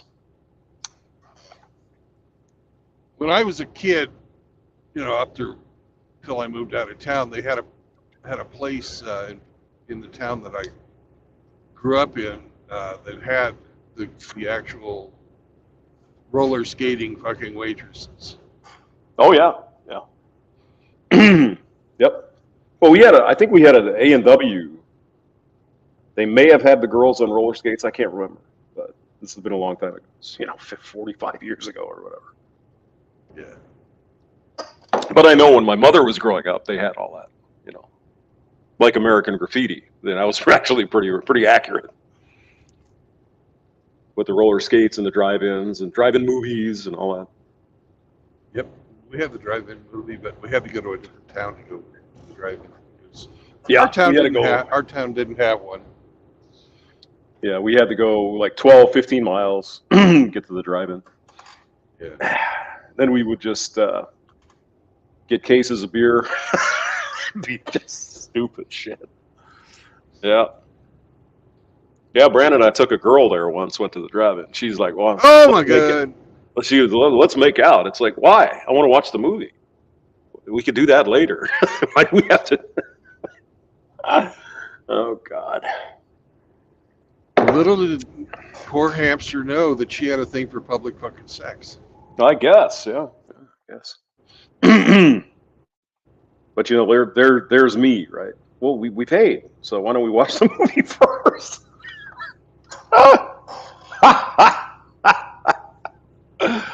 Oh, God help me. God help me.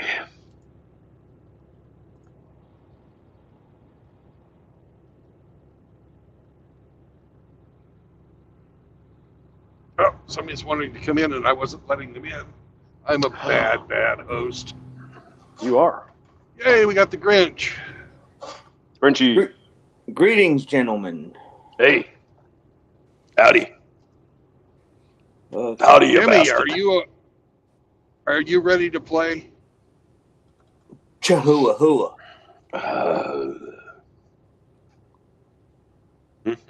Hemi, was that a yes or a no? He's on his red cycle. Let's go. Okay. All right. All right. It's not gay. It's not queer. We're in Tennessee. We're nearly here. It's not queer. It's not gay. What the fuck am I hauling today? Yay. Yay. All right. We will go hamster, Grinch, Hemi in that order. Hamster, you're the first. I am the first. Number one in my heart. Oh, my God. Oh, my God. Okay, so we're going to Tennessee somewhere.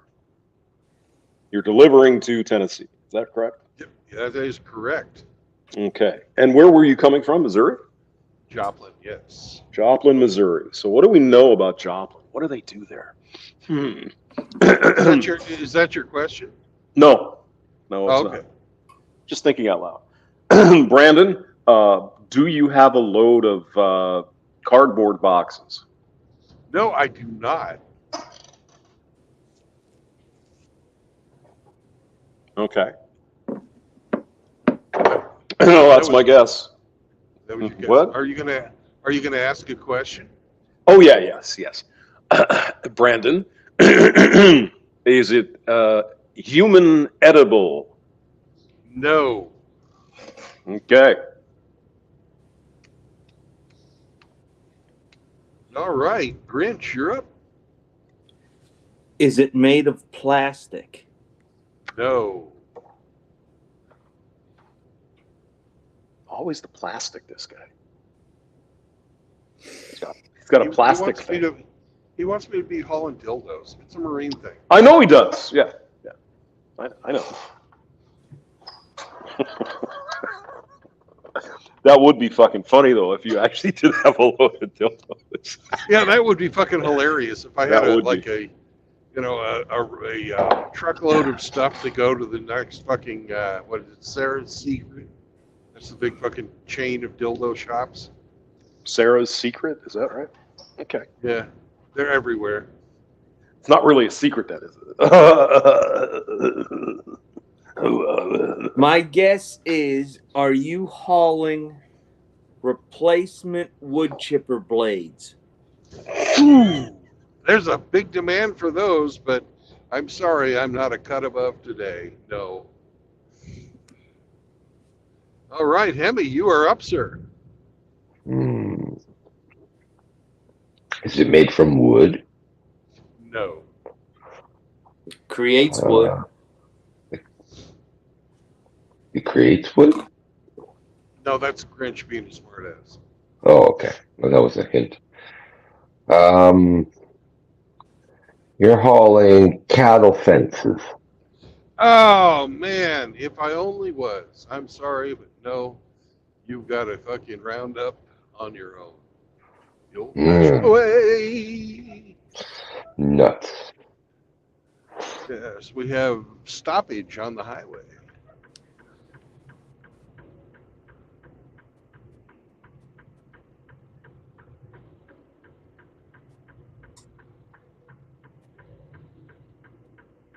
Is it my turn?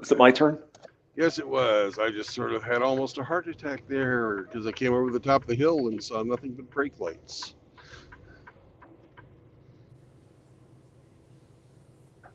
All right, Hamster, you're up. Is there any metal involved in this particular load? Yes.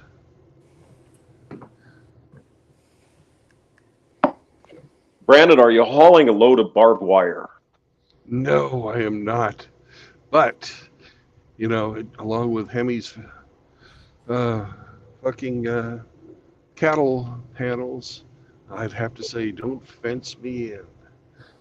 All right, Grinch, you're up. Give me land, lots of land, and the open sky above. Don't Are fence they me in. multiple components, or are they one big item? Yes or no questions only, please. He's new to this game.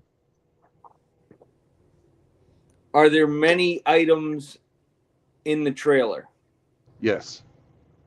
Are you hauling car parts? No.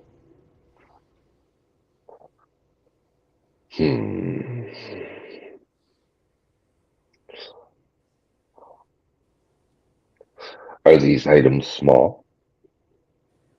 No.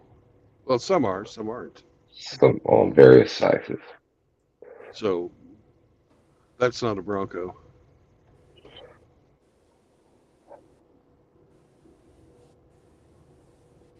You're hauling cookware. Oh, I'm sorry. No, we're not that well done here. Back to you, Hamster. Oh, God, Jesus. Oh, God. Okay. I mean, obviously we have to ask the Hemi question. He's not getting around to it because he's waking and baking too much. Hey, Brandon, Yes? is it some type of construction material? No.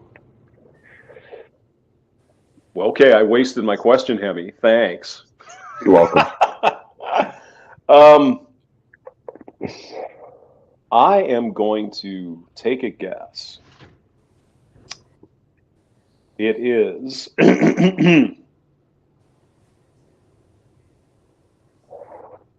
sheet steel, Ooh. like rolls of metal.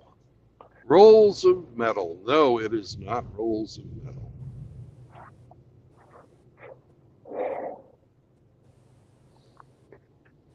But you were very close, hamster. Ooh, there's a clue. Ooh. Ah. Oh, sheet metal.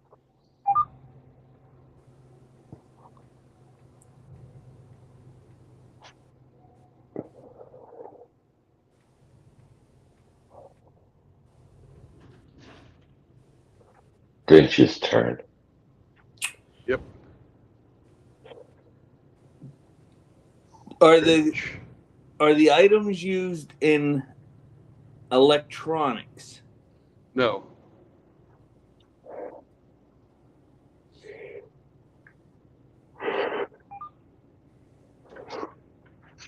Aluminum baseball bats. Oh. You thought you'd knock her out of the park with that, but no, sadly not. He thought it was a home run, but he struck out. Yeah.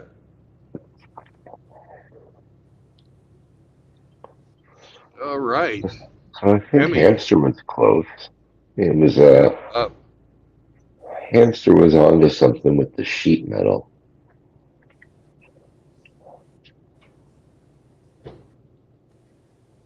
Hmm.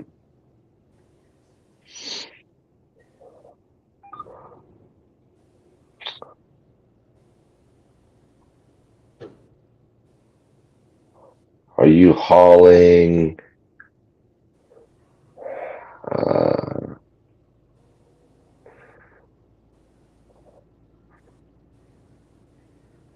Are you hauling expanded metal sheets for No, catwalk? I am. No, I am not. Hmm. Damn.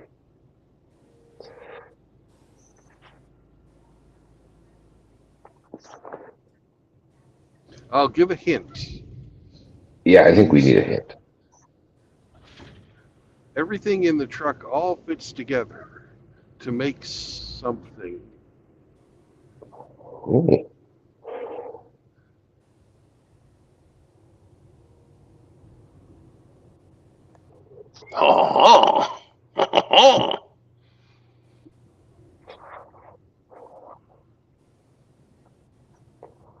Are you going to guess, Hemi? You're hauling storage tank. No, I am not. Hmm. This fucking Infinity's pissing me off. Oh, yeah? Okay, back to you, hamster. Okay. So it all fits together somehow. But it's not construction material. However, it could be something to help with construction. Hey, Brandon, when you're assembling these things, does it go up or wide? Oh, that's not a yes or no. When constructed, does this thing go up off the ground?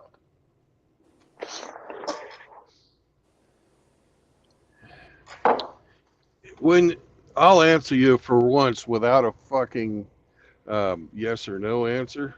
Okay. It's three-dimensional. Mm-hmm. So as not to confuse you, yes, it goes up.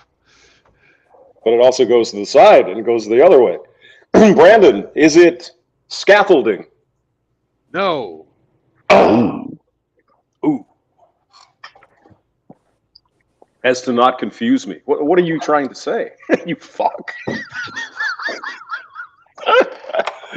Well, I don't want to confuse you, but yeah, it's 3-dimensional, you bastard. Does it go up? Yes, but that would just mean you'd start thinking in a wrong direction. Mm. I see. See, you get the joke?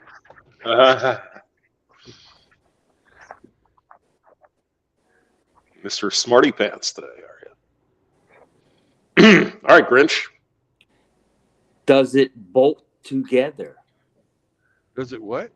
Does it bolt together when you assemble it? Yes. So my emergency guess is you're hauling gurneys.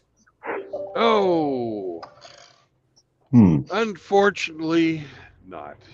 No. So my guess was dead on arrival, huh? Oh,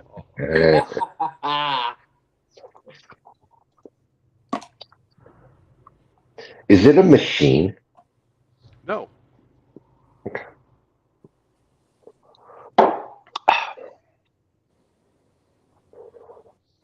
But It's a Quonset hut.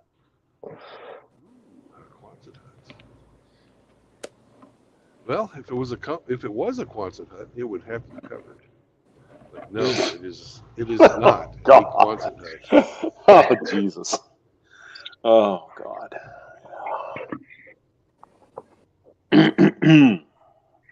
My turn, huh? Yes. Is it corrugated? No. It's not corrugated.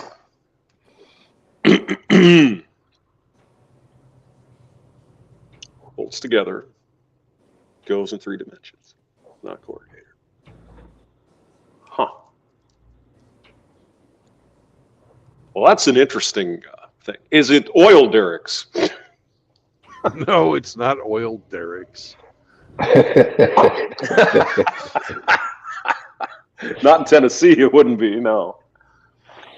What the hell? I just wasted a guess, just to get a laugh. Yeah.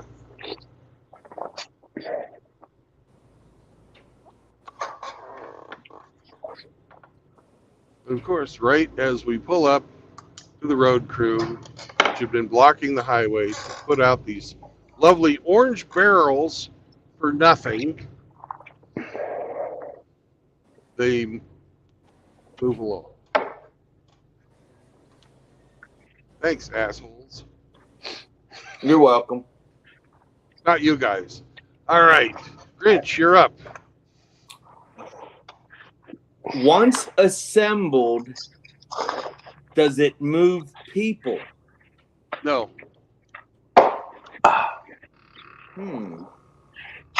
So it's not an elevator. How about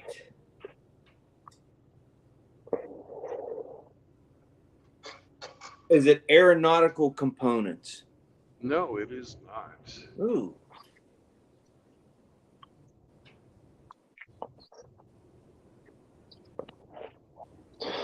Once assembled, is it a shelter? No.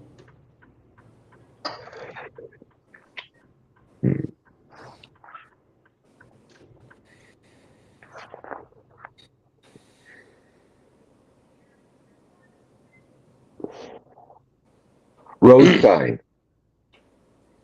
Oh, You're hauling road signs. if I was, it would be the fucking ramp ahead sign. Caution, off ramp ahead.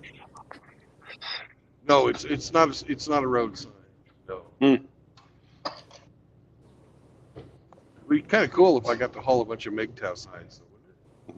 Yeah, it would. So, Brandon. Yes. Wouldn't you want to give us another clue at this point? Oh, okay.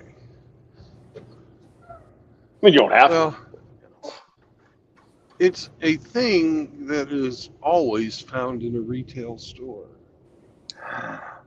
Oh. Oh, come on now. It's metal shelving. Women. Ding, ding, ding, ding, ding, ding, ding. Congratulations, hamster. You're not queer, you're not gay, but my hint really gave it away. Yes. Yeah, I'd say, I'd say, ooh, metal shelving. You go into another Dollar General, put some shelving in there, probably. No, not Dollar General. Burlington Coat Factory. Coat It's, factory. Coat factory. Coat they have rack. no, well, it might be. I don't know. I fucking looked inside the packaging. But the factory that I got it from is a shelving factory In Joplin. in Joplin. Were there any elves there? Yeah. You know, they're probably all elves. Elves Yeah. on the shelf. Elf on the shelf. Oh God.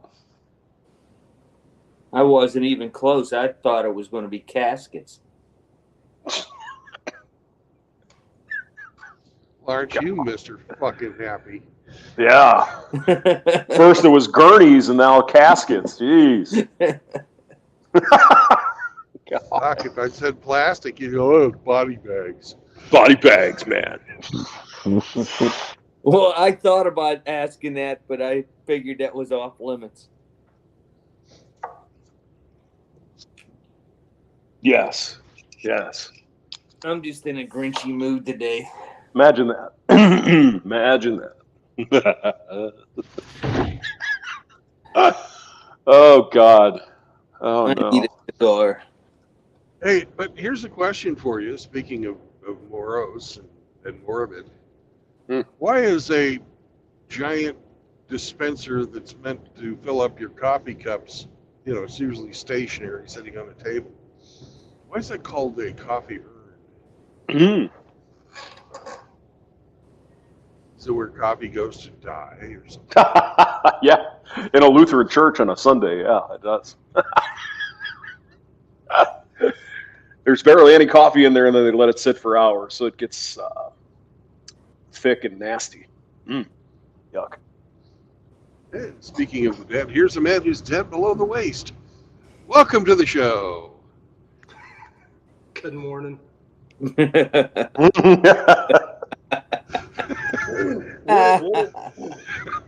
What the hell did I do to draw such venom first thing in the morning? There's no venom involved. It's just good-natured banter on the subject of death. You know, that joke was killing me. Oh! Oh, so what's in Brandon's rear? Well, Leftover tacos. Yeah, recycled taco.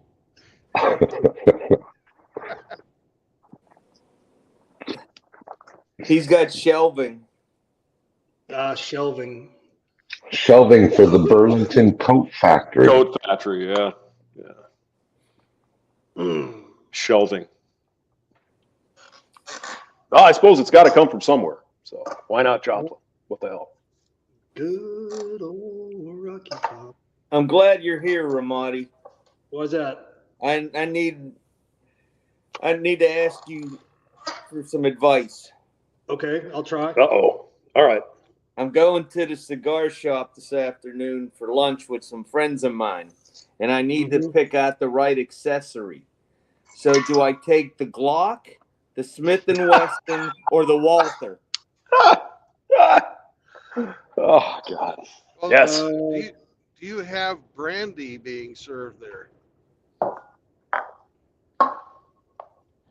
Yes, there is brandy there, yes. Okay, then take the Walther. Okay. They have Scotch, they have Irish whiskey, they have assorted beers, they have just basically any type of alcohol that your heart desires. I like a good cigar, man. I just can't do the liquor.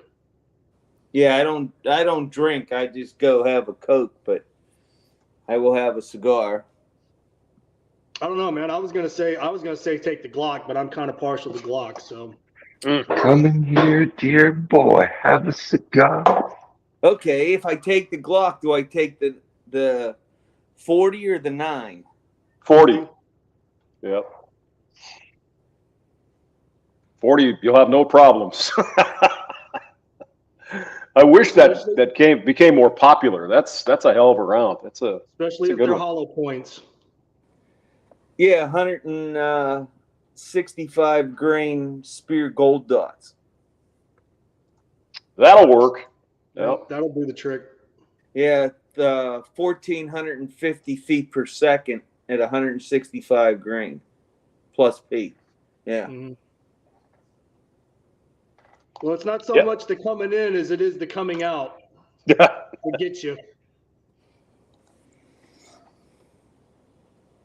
So we have a Walther and a 40 caliber Glock. You guys aren't helping very much. Walther's what, 380 or what is it? No, that's a 9mm, 124 grain plus P Hornady's. Hornady's a good round. I used to carry those critical defense hollow point 40 cal. Yeah, That's a good round. yeah. That's what I carry, the either spear gold dot and 40 or the Hornady 9mm 124 grains. I don't know. I've just I never been a fan of the 9mm. I chose the Walther because it's kind of like James Bondish, and you're going to a high class place. Yeah. Oh, I mean, yeah. If you want to appear classy and sophisticated, yeah, I guess the Walther is the way to go. Well, the Walther has the red dot on it.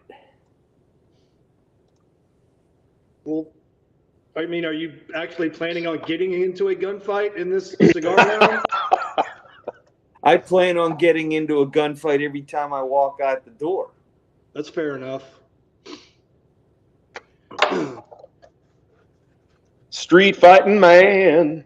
I don't know. I mean, I guess if you're indoors and it's a cigar lounge, it's probably going to be like a low light environment. Yeah, maybe we'll go with the red dot. Sure. Yep. So you don't have to think about it. Just look for the red dot and pull the trigger. There you go. Yep. Hey, speaking of, you guys ever used any of those bore sight things, the lasers, any of that kind of shit?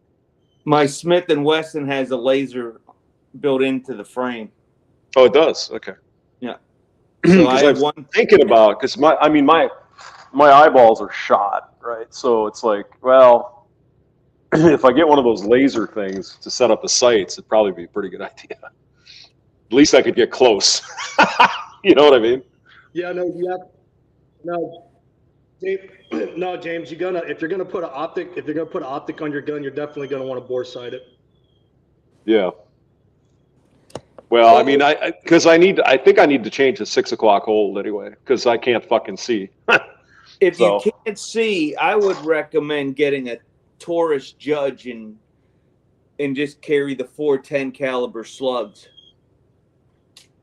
Yeah, well, I mean, I don't carry it around, but I mean, I have plenty of stuff. I just I can't fucking shoot it because I can't see. Yeah, my eyeballs are shit and shot. My dad's losing his sight, so that's why for his birthday this year, I'm buying him a Judge. Awesome. All right, boys, I gotta go. Have time fun for a meeting. All right, Hamster. Have a great time at work. Oh, I can hardly wait. All right, Hamster, I'll holler at you tomorrow. All right, we'll see you then. All right, bye-bye. Hey, I would caution you when buying your Judge. My brother has a Judge. Yeah. And he didn't fucking pay attention when he bought his. And the fucking side blast off of that motherfucking thing burns my finger every time I shoot it. It's not fucking the tightest gun in the world. Well, Smith & Wesson makes a similar revolver now to the Judge that fires the 45 in the 410. So I might look at that then. I wasn't aware that was a defect in the Judge. I don't know how common it is, but that's how my brothers judge it. Mm-hmm. Because it won't be a carry gun. It'll be the one that sits by his chair at home. Because he can't see very well. But he can face it. But he can point it at the door. You don't have to see very well with a scatter gun if you're close enough. Yeah, but he doesn't want a shotgun. I asked him. I was going to get him one of those smaller shotguns. But he'd rather have a revolver. He's a revolver guy. No, well, the good thing about revolvers is they definitely won't jam on you. Nope. He is a couple really nice J frame and N frame, and then he has a Smith and Wesson Airlight in 357. My gosh, does that thing bark? Yeah. I mean, I've shot revolvers before. I've never personally owned one or carried one for my own defense, but they're a good gun.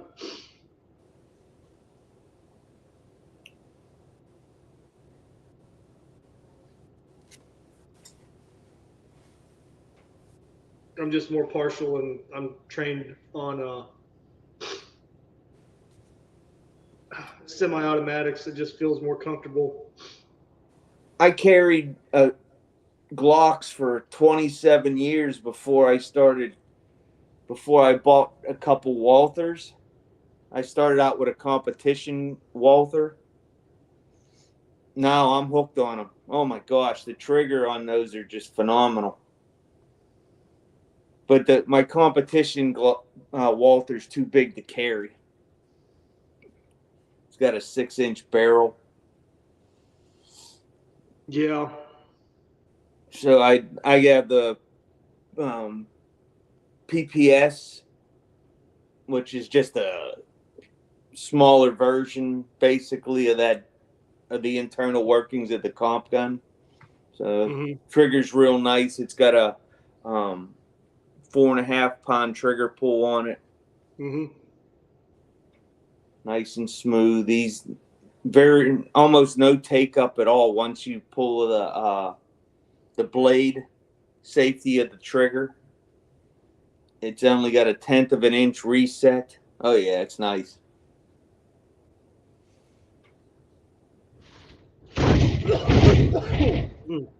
Now that's a pothole. Holy Fucking shit. A. That would have swallowed a Volkswagen. Holy shit. Yeah, a little bouncy. You woke Sam up with that one. Well, if you look after it, there's a whole bunch of fucking tires looking for where people fucking had their retreads skinned. Yeah.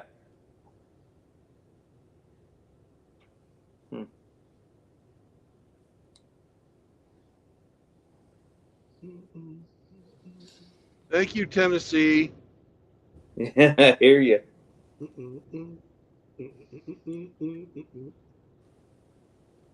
Yeah, I've simplified my life down to the two biggest decisions I make when I go out is which knife to carry and which firearm to carry. That's my two big decisions.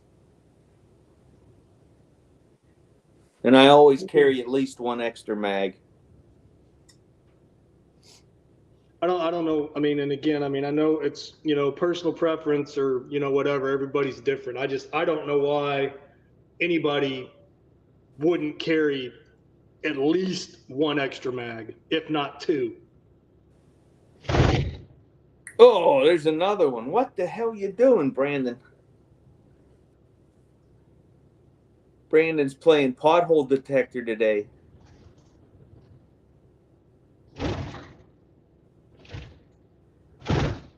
Jesus. He's getting his money's worth. I mean, because when I was, when I was deployed, I mean, I had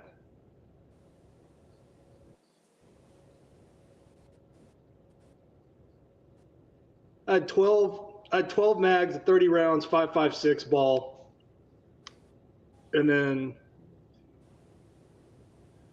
6 pistol mags of 9mm. But that was a deployment, you know. Obviously, I'm not going to carry that much shit on me over Yeah.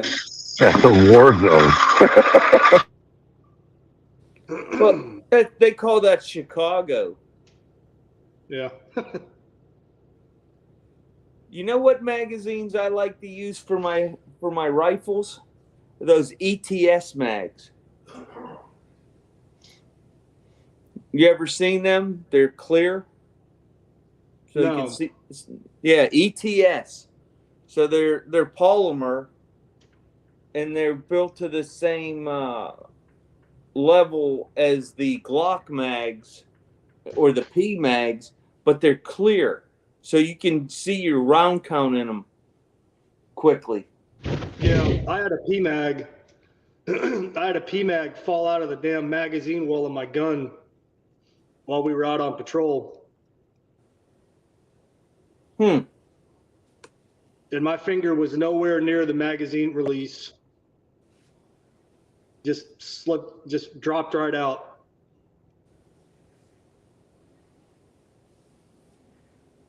So I said, screw the PMags, man. I went back to the old aluminum mags. I never had one of them fucking things fall out of my gun. Yeah, that's all we had were the metal, the steel, stamped steel mags.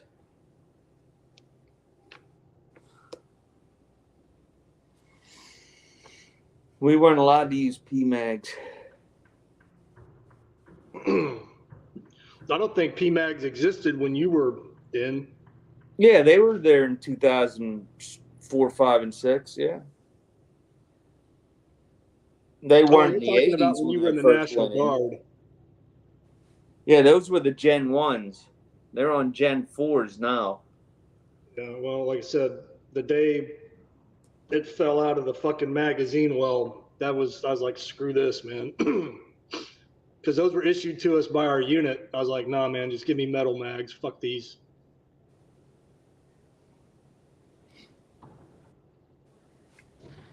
Walking around constantly slapping the bottom of the mag to make sure it was seated so it didn't fall out.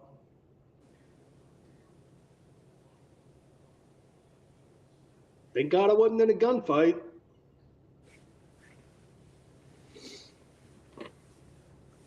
The one thing I wanted to take with me when I got discharged in 06 was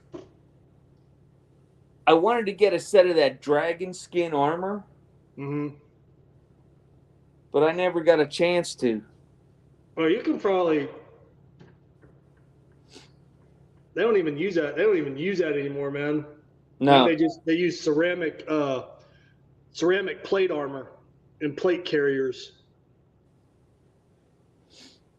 Because that's what we used. They call them sappy plates. I don't remember what the acronym is, but it was basically Kevlar coated ceramic plates that would stop anything up to 7.62.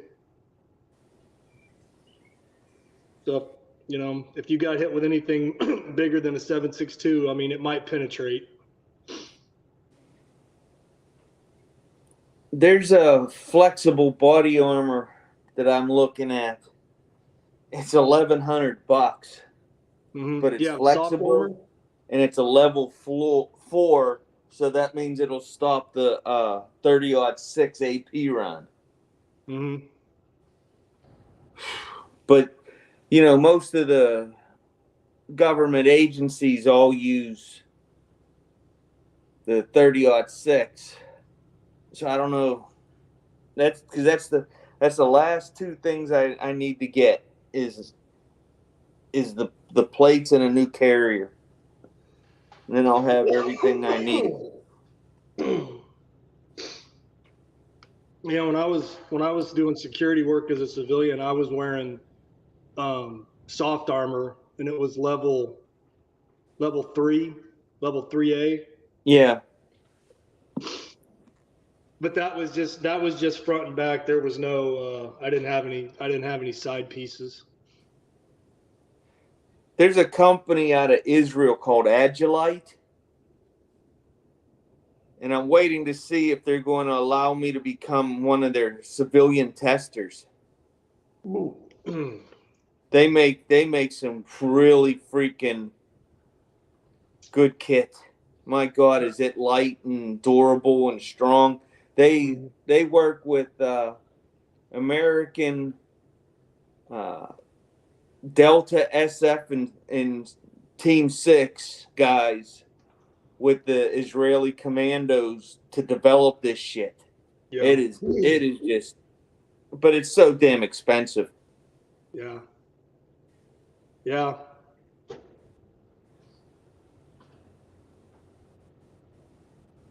That's the bitch of it, man, is, you know.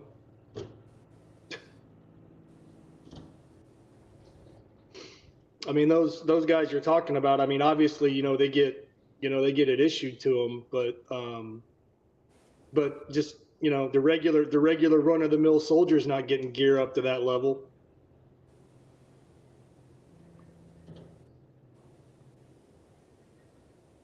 Hemi, did you hear the bad news? What's the bad news? A woman 5 years ago accused members of the Canadian junior team of sexual assault. 4 active players in the NHL, and one is a former NHL player now in Europe, in London, Ontario. She said 5 years ago that they raped her. Where's the police report? No police reporter. It didn't happen. Puck bunny. Let's see here. I'm looking to see.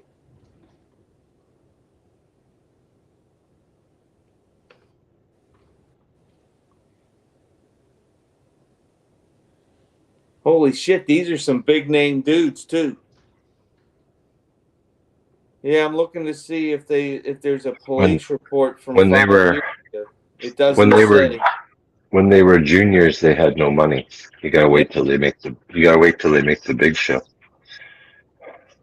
There you go, Hemi. Yeah, I don't pay attention. I don't pay attention to these fucking twats. When they pull this.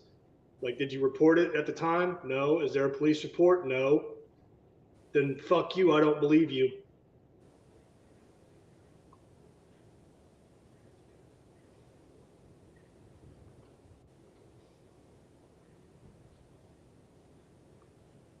Yeah, it won't name the woman. Of course not. But it'll name the 5 guys accused of it. And it said the police did an investigation in February 2019 without filing charges, and the allegations didn't become public.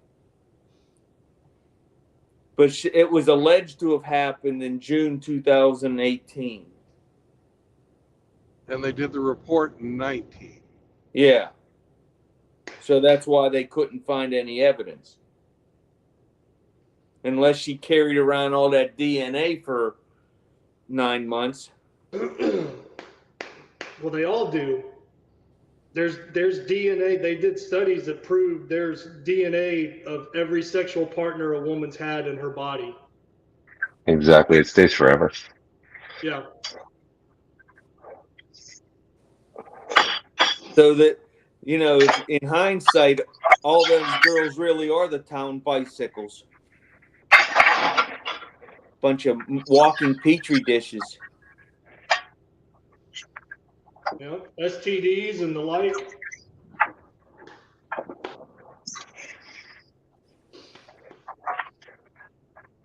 So they already settled the lawsuit once. Huh. There was a fucking police report. Police report didn't find enough evidence to charge. Why the fuck is this fucking continuing to go on? Well, the national team, the Hockey Canada team, already settled a multi-million-dollar lawsuit filed by the woman. But that's not enough for her. So now she's going after the 5 people, the 5 supposed guys. Yeah. And it's like Hemi said, well, at the time of the alleged incident, assault, they were in junior hockey, so they weren't even getting paid. She had to wait, like you said, they had to wait till they made it to the NHL. Like, oh, hey, wait, remember those 5 guys? Yeah, they did this to me, you know, pay me. So the London police in December of 2022 said they had reasonable grounds to believe the 5 players committed the sexual assault. So if it happened in 2018, June of 18, and they said that they had reasonable grounds after they closed the investigation, in 2022. Yeah, okay. Well, the cops can believe whatever the fuck they want. It doesn't matter what they believe; it's what they can prove. And then on top of that, it matters what a judge and a jury fucking believe. Well, guys like us will never get on that jury because we'll blow it up. Mm-hmm. It'll be Incel X and 10 other women on the jury. He got his ass fucking torched last night.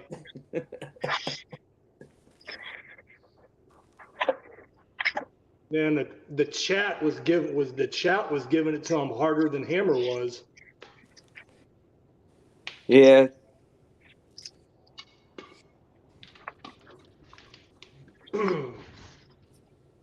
That wasn't a roast, man. That was an execution. Yeah, I fed Hammer all the information I had.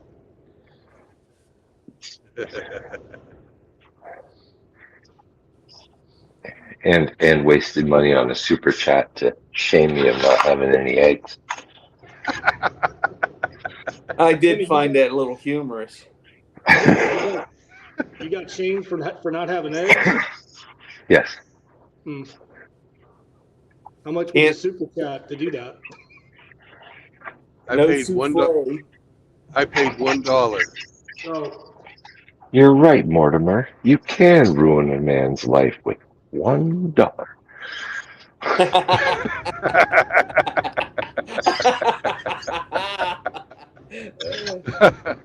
Oh, great reference. So I guess the simulcast multi-stream on True Blood's channel didn't work. No, Well, it worked. He just finished too early. There was no point of he could listen to it on his own accord. Wasn't driving anymore. I'll play it if he's driving, and if he's parked at a truck stop. Then it's sleepy time. It's puppy time. And I kept getting kicked off fucking Rumble.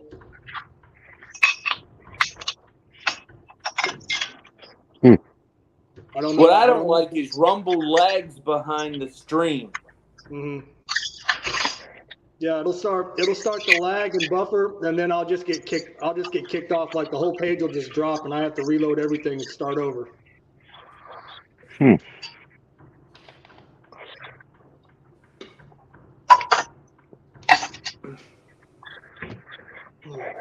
Because I prefer to listen to Hammer on Rumble, but in the beginning I'll have Rumble on the tablet and I'll have the YouTube on the screen so I can greet, the brothers. No, I don't remember. I wasn't paying attention to how many people followed him over to Rumble from YouTube. He probably, it was well over. Had to have been well over 1,000. It was over 1,000. There was over 1,000. He had over 1,100 last night at one point. Yeah. But he's only got 14,000 subs. Yeah, and he's on his ninth channel. And Fincel X, barely has 100 followers, and I don't even know how many people would watch a stream if he did it that followed him. So that right there shows you how Less fucking than 20. Yeah. They never get more than 20 eyes on their streams. It's usually around 8 or 9. Yeah. So that right there tells you how fucking insignificant he is. Well, here's something else. Hammer chastised all of us for fucking paying attention to these guys and giving them fucking name and fucking giving them clicks by watching their shit to get pissed off at us. And that's a lesson I'm going to take out of this. It's fucking.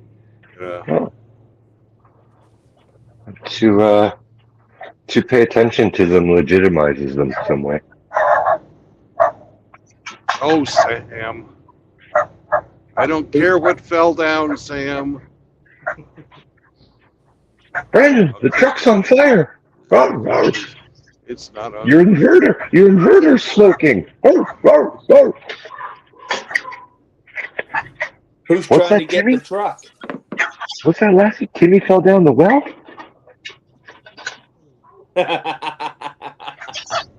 Timmy fell down the well.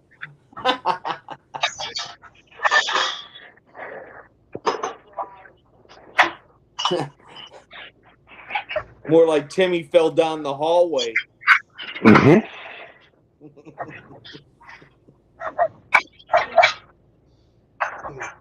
It's time. Go. Sam, we can't stop. I'm not going to clean the truck right now. He really fucking, if anything gets out of place, he really doesn't fucking like it. Everything has a place, and it should be in its place. And if it's not, oh God, my dog has OCD.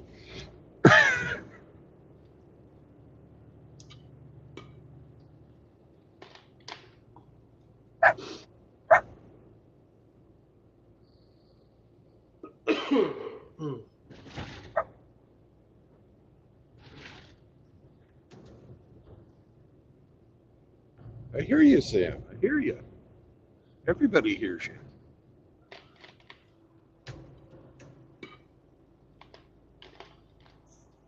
Yep, Sam, we can all hear you loud and clear.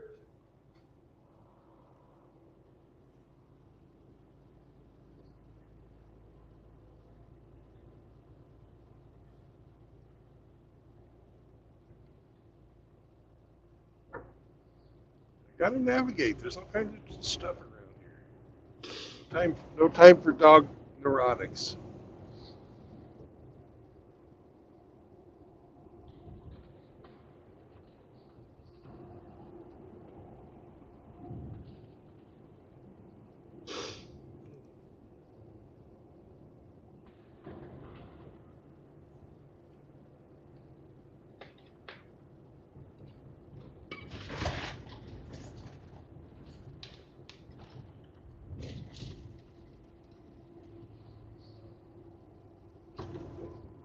Oh, hey, True Blood, man. I hope when it was just you and me talking yesterday and we were talking about, aliens and Bigfoot and the Loch Ness Monster. And I didn't know it was going to turn into a conversation about, the theoretical principles of the universe. Doesn't bother me any. Yeah. I'll talk about most everything that anybody wants to talk about. If I don't want to talk about it, I'll tell you at the time. Oh, I'm just I'm not rusty what it turned into. Yeah, I'm not afraid to fucking tell somebody I don't want to talk about that shit. I'm sure you've heard me tell people that. Hell, I've told you that when you want to talk about women, I'm like, I don't want to fucking talk about it. Oh, I'll be the first one to tell you if I don't fucking feel I can speak intelligently. I was like, I don't fucking know.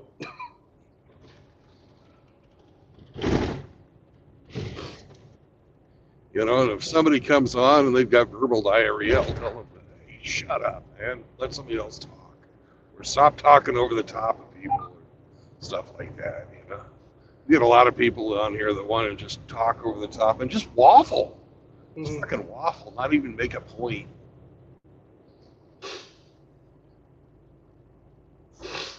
You just want to be listened to. Yeah. That's People just want to okay. be heard. They can be, you know, they can be heard and not be rude about it too. It is Friday, right? Yes. Yeah, it's Friday.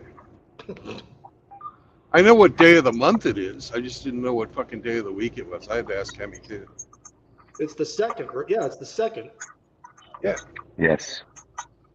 Groundhog Day. Groundhog Day. Do you have your Valentine's Day plans in order? Oh yeah. You know what I'm doing for Valentine's Day, Hemi? Taking Sam out for dinner? Yeah. Get a T-bone. Whether or not they'll allow Sam in depends on whether or not he gets to come, but he's going to get the bone no matter what. Somebody clip that. See what I did there? The dog a bone. Somebody clip that. Hemi got it.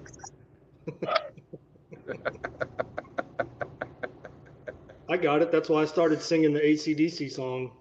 Yeah. At least somebody will get lucky.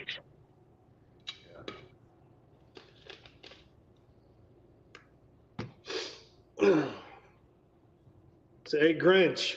There goes your tools, Mr. Rackley. Yes, sir.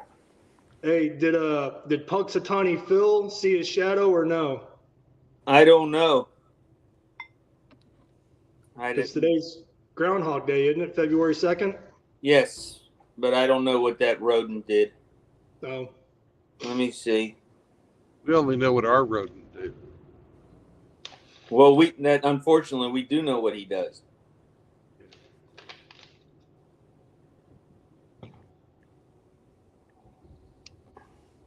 Punxsutawney Phil.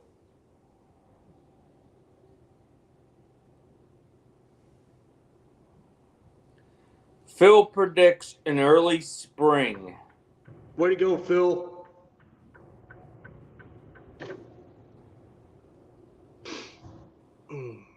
That little bastard, man. That thing's got the life. PETA says that Punxsutawney Phil was treated horribly. Fuck Phil. What did Wyerton Willie say? Who? Wyerton Willie. Never heard of him. That's the real groundhog. Is that the Canadian version? Yeah.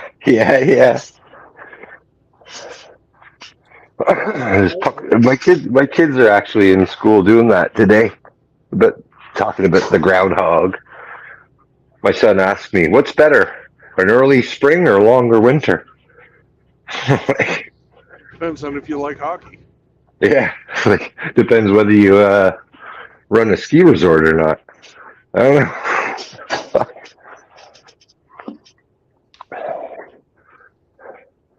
So anyway, yeah, Wyerton Willie is our groundhog, and he usually conflicts whatever fucking Phil says. So I don't know who to trust.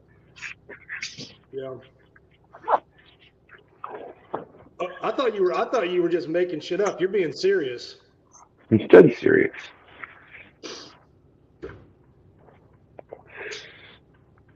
Well, just because it's spring here in the lower 48 doesn't mean it's not winter in Canada. Yeah, let's see what Wyerton Willie predicted today. Isn't it always winter somewhere in Canada?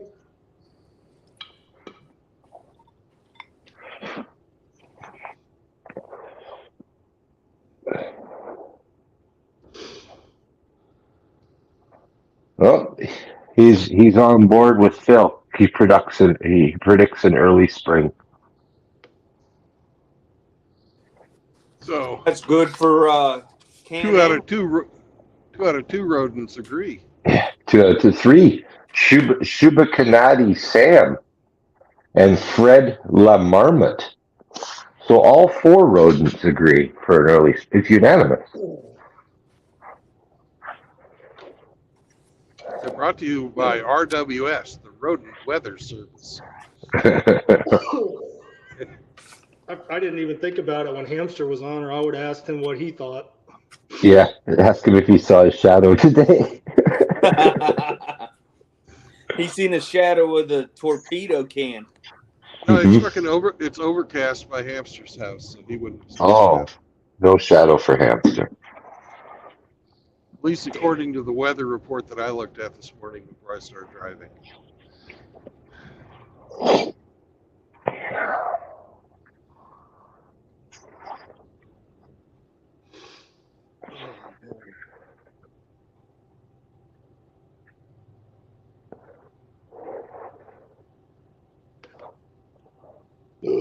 Excuse me.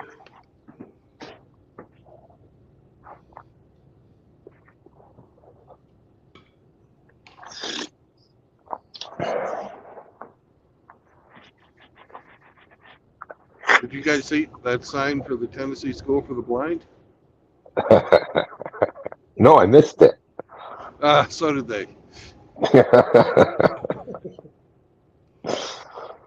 My favorite one is in Toronto. Here we got a school for the deaf, and it's got all these signs around that says quiet. It's like, they don't fucking care. Oh, I shit you not. I saw you guys have probably seen this, and I can't remember exactly how it was worded, but it was a picture of a sign in the front yard. It was a house for sale. It said, right next to the quietest neighborhood you'll ever live in, and across the street was a cemetery. Cemetery, yeah. Yeah.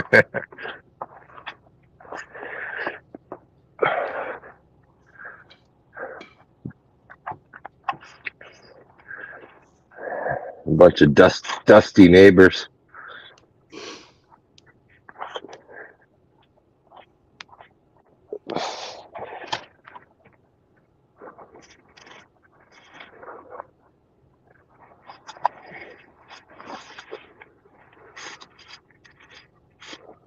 I don't know. I live in an apartment, and so I'm on the ground floor, man. I hear all kinds of weird shit going on at various times throughout the day.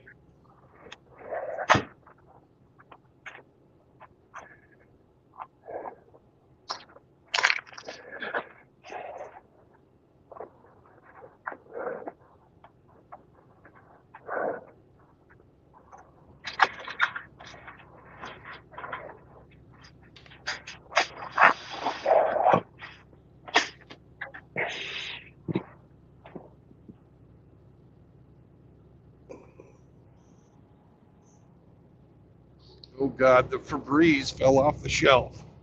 That was what that was all about. I just finally got to a place where I could look around back there and see what the fuck was going on. It was the Febreze bottle bounced out of its fucking holder. Sam doesn't like a disorganized truck.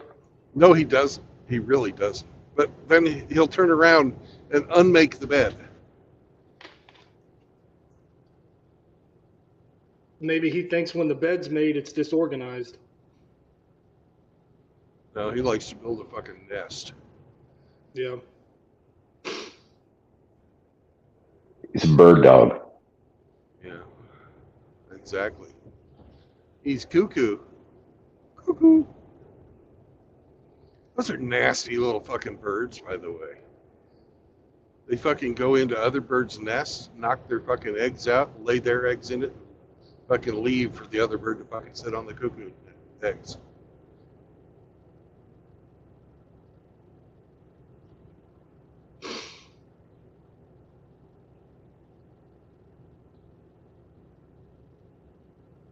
Chad bird. Yeah, it's the females that are doing it, though.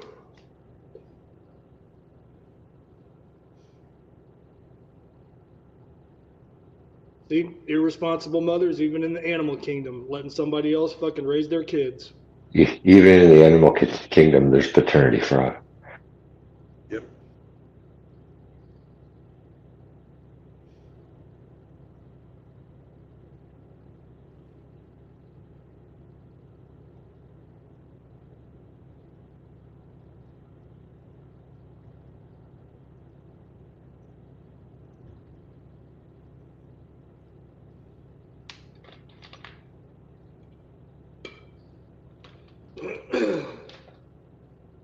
Now, in like a pride of lions or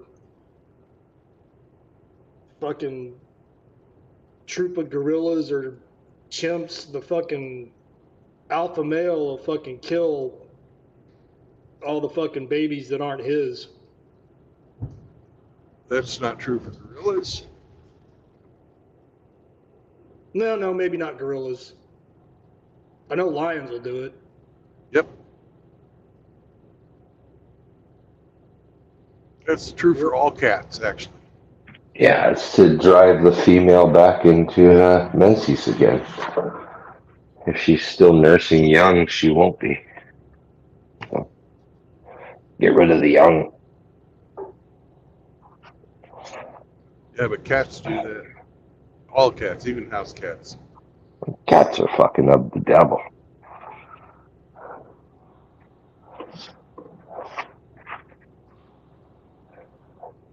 Getting rid of the potential competition later in life. Cats are pets of Satan. No, even house cats are evil.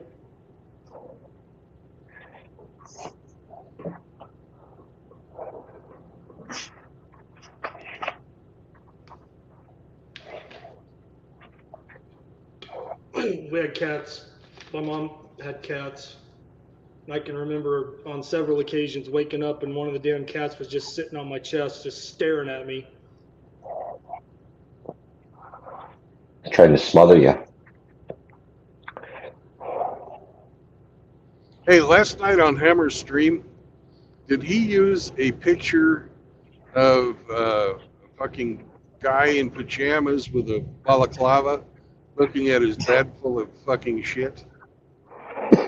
I didn't see that. I was just listening. I wasn't really watching. I don't know. The only image I remember seeing was the thing that he uses for his videos, where it's like the three faces, like the guy from Clockwork Orange, and then the Yeah, Joker, and then Tyler Durden. the composite picture, yeah. Mhm. I just was wondering if he used the picture I made him. Oh well. Because I fell asleep during the stream. I hate to admit it, but I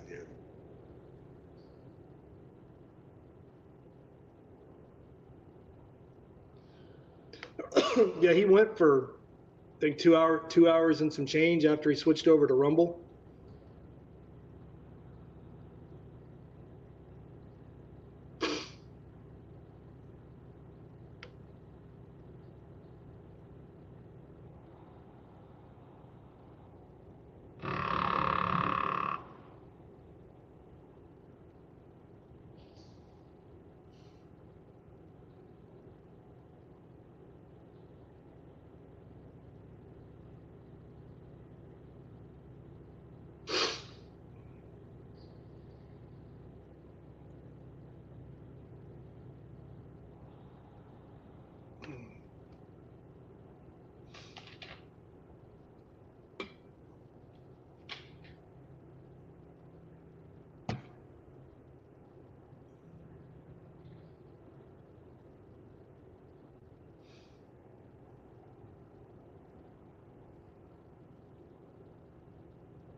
Anybody heard from Rusty this morning?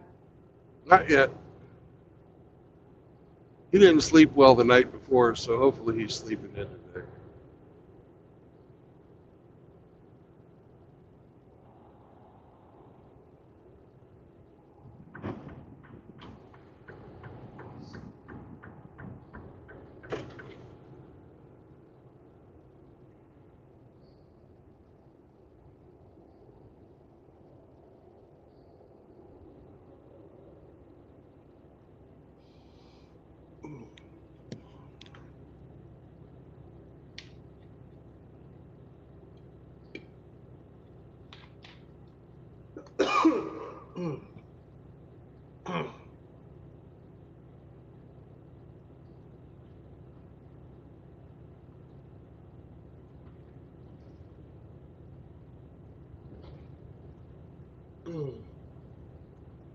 Hemi RO says cook something.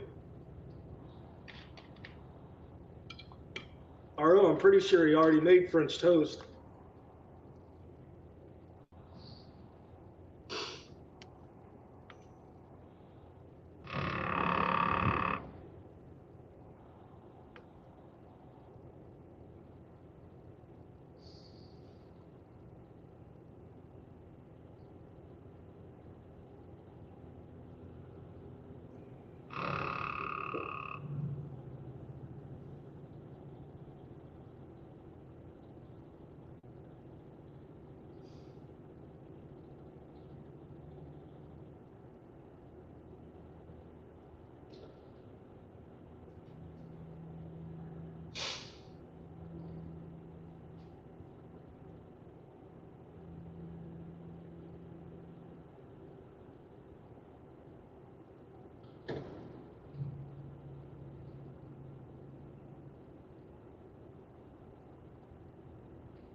Not,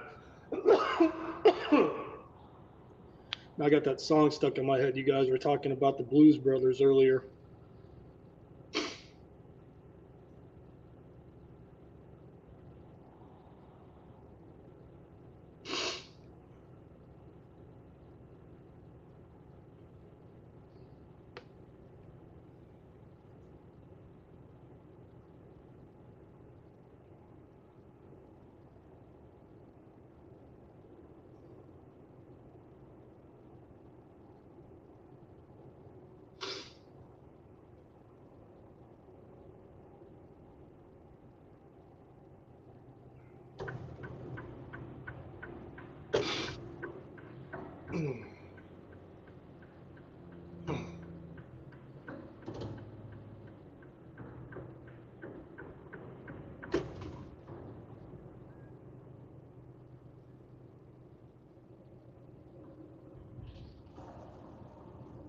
So how many more miles to Lebanon, Tennessee?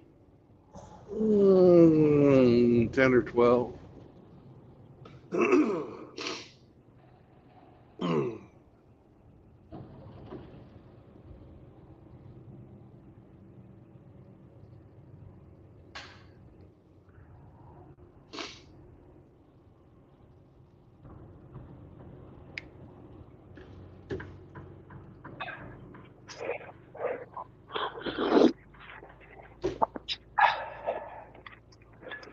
More coffee. Ah, that's not a Bronco.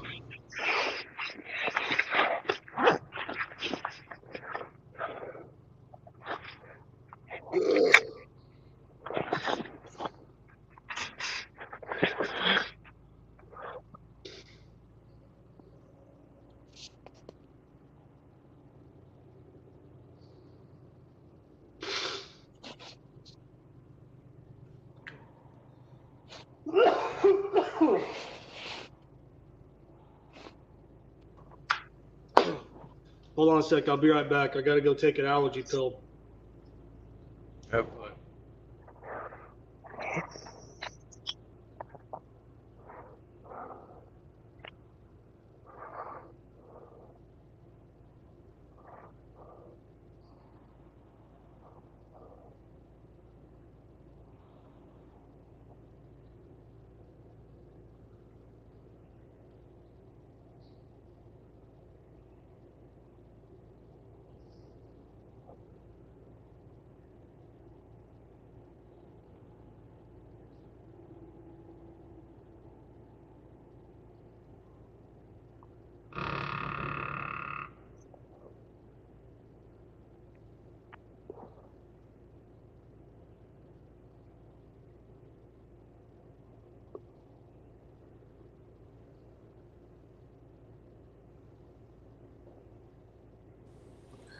I just found out something about Punxsutawney Phil I didn't know. What's that? He's as accurate as most females. He's only accurate 36% of the time.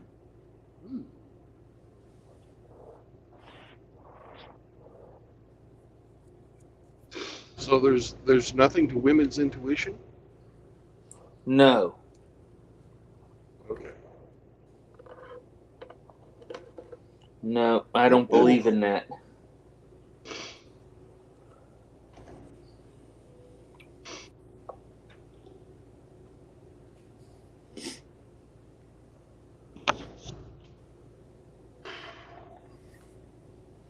Nope.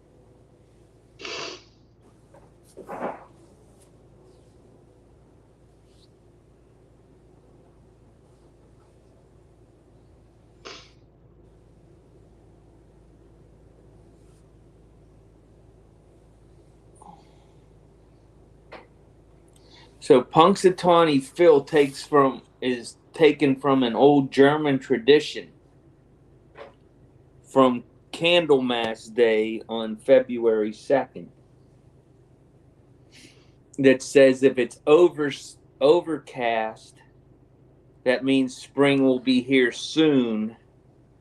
If it's sunny, that means that it'll be 6 more weeks of winter. Hmm.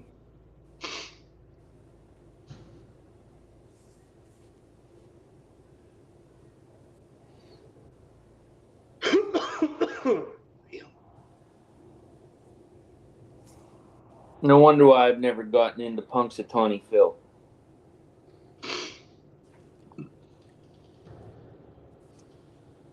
No, Grinch, the only reason I asked you is because you're in Philly.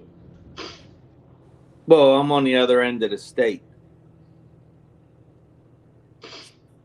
I'm closer to Pittsburgh. Oh.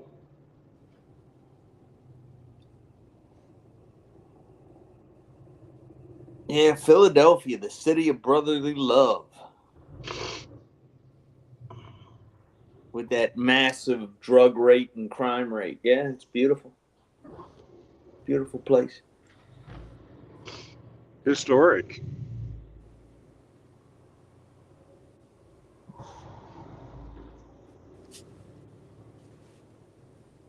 Yeah, that used to be the capital city at one point in time, right? Yep. The first capital, our first capital. Yep.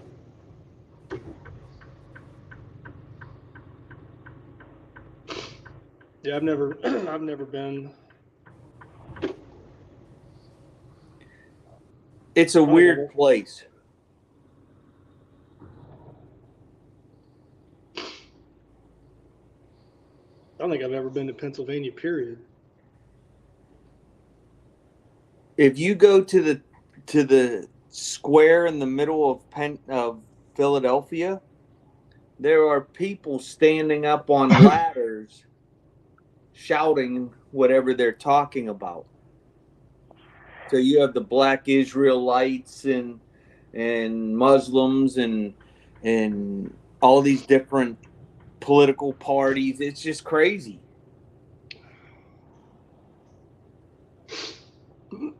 Then if you go like 20 minutes walking distance in another direction, it looks like downtown Gaza City.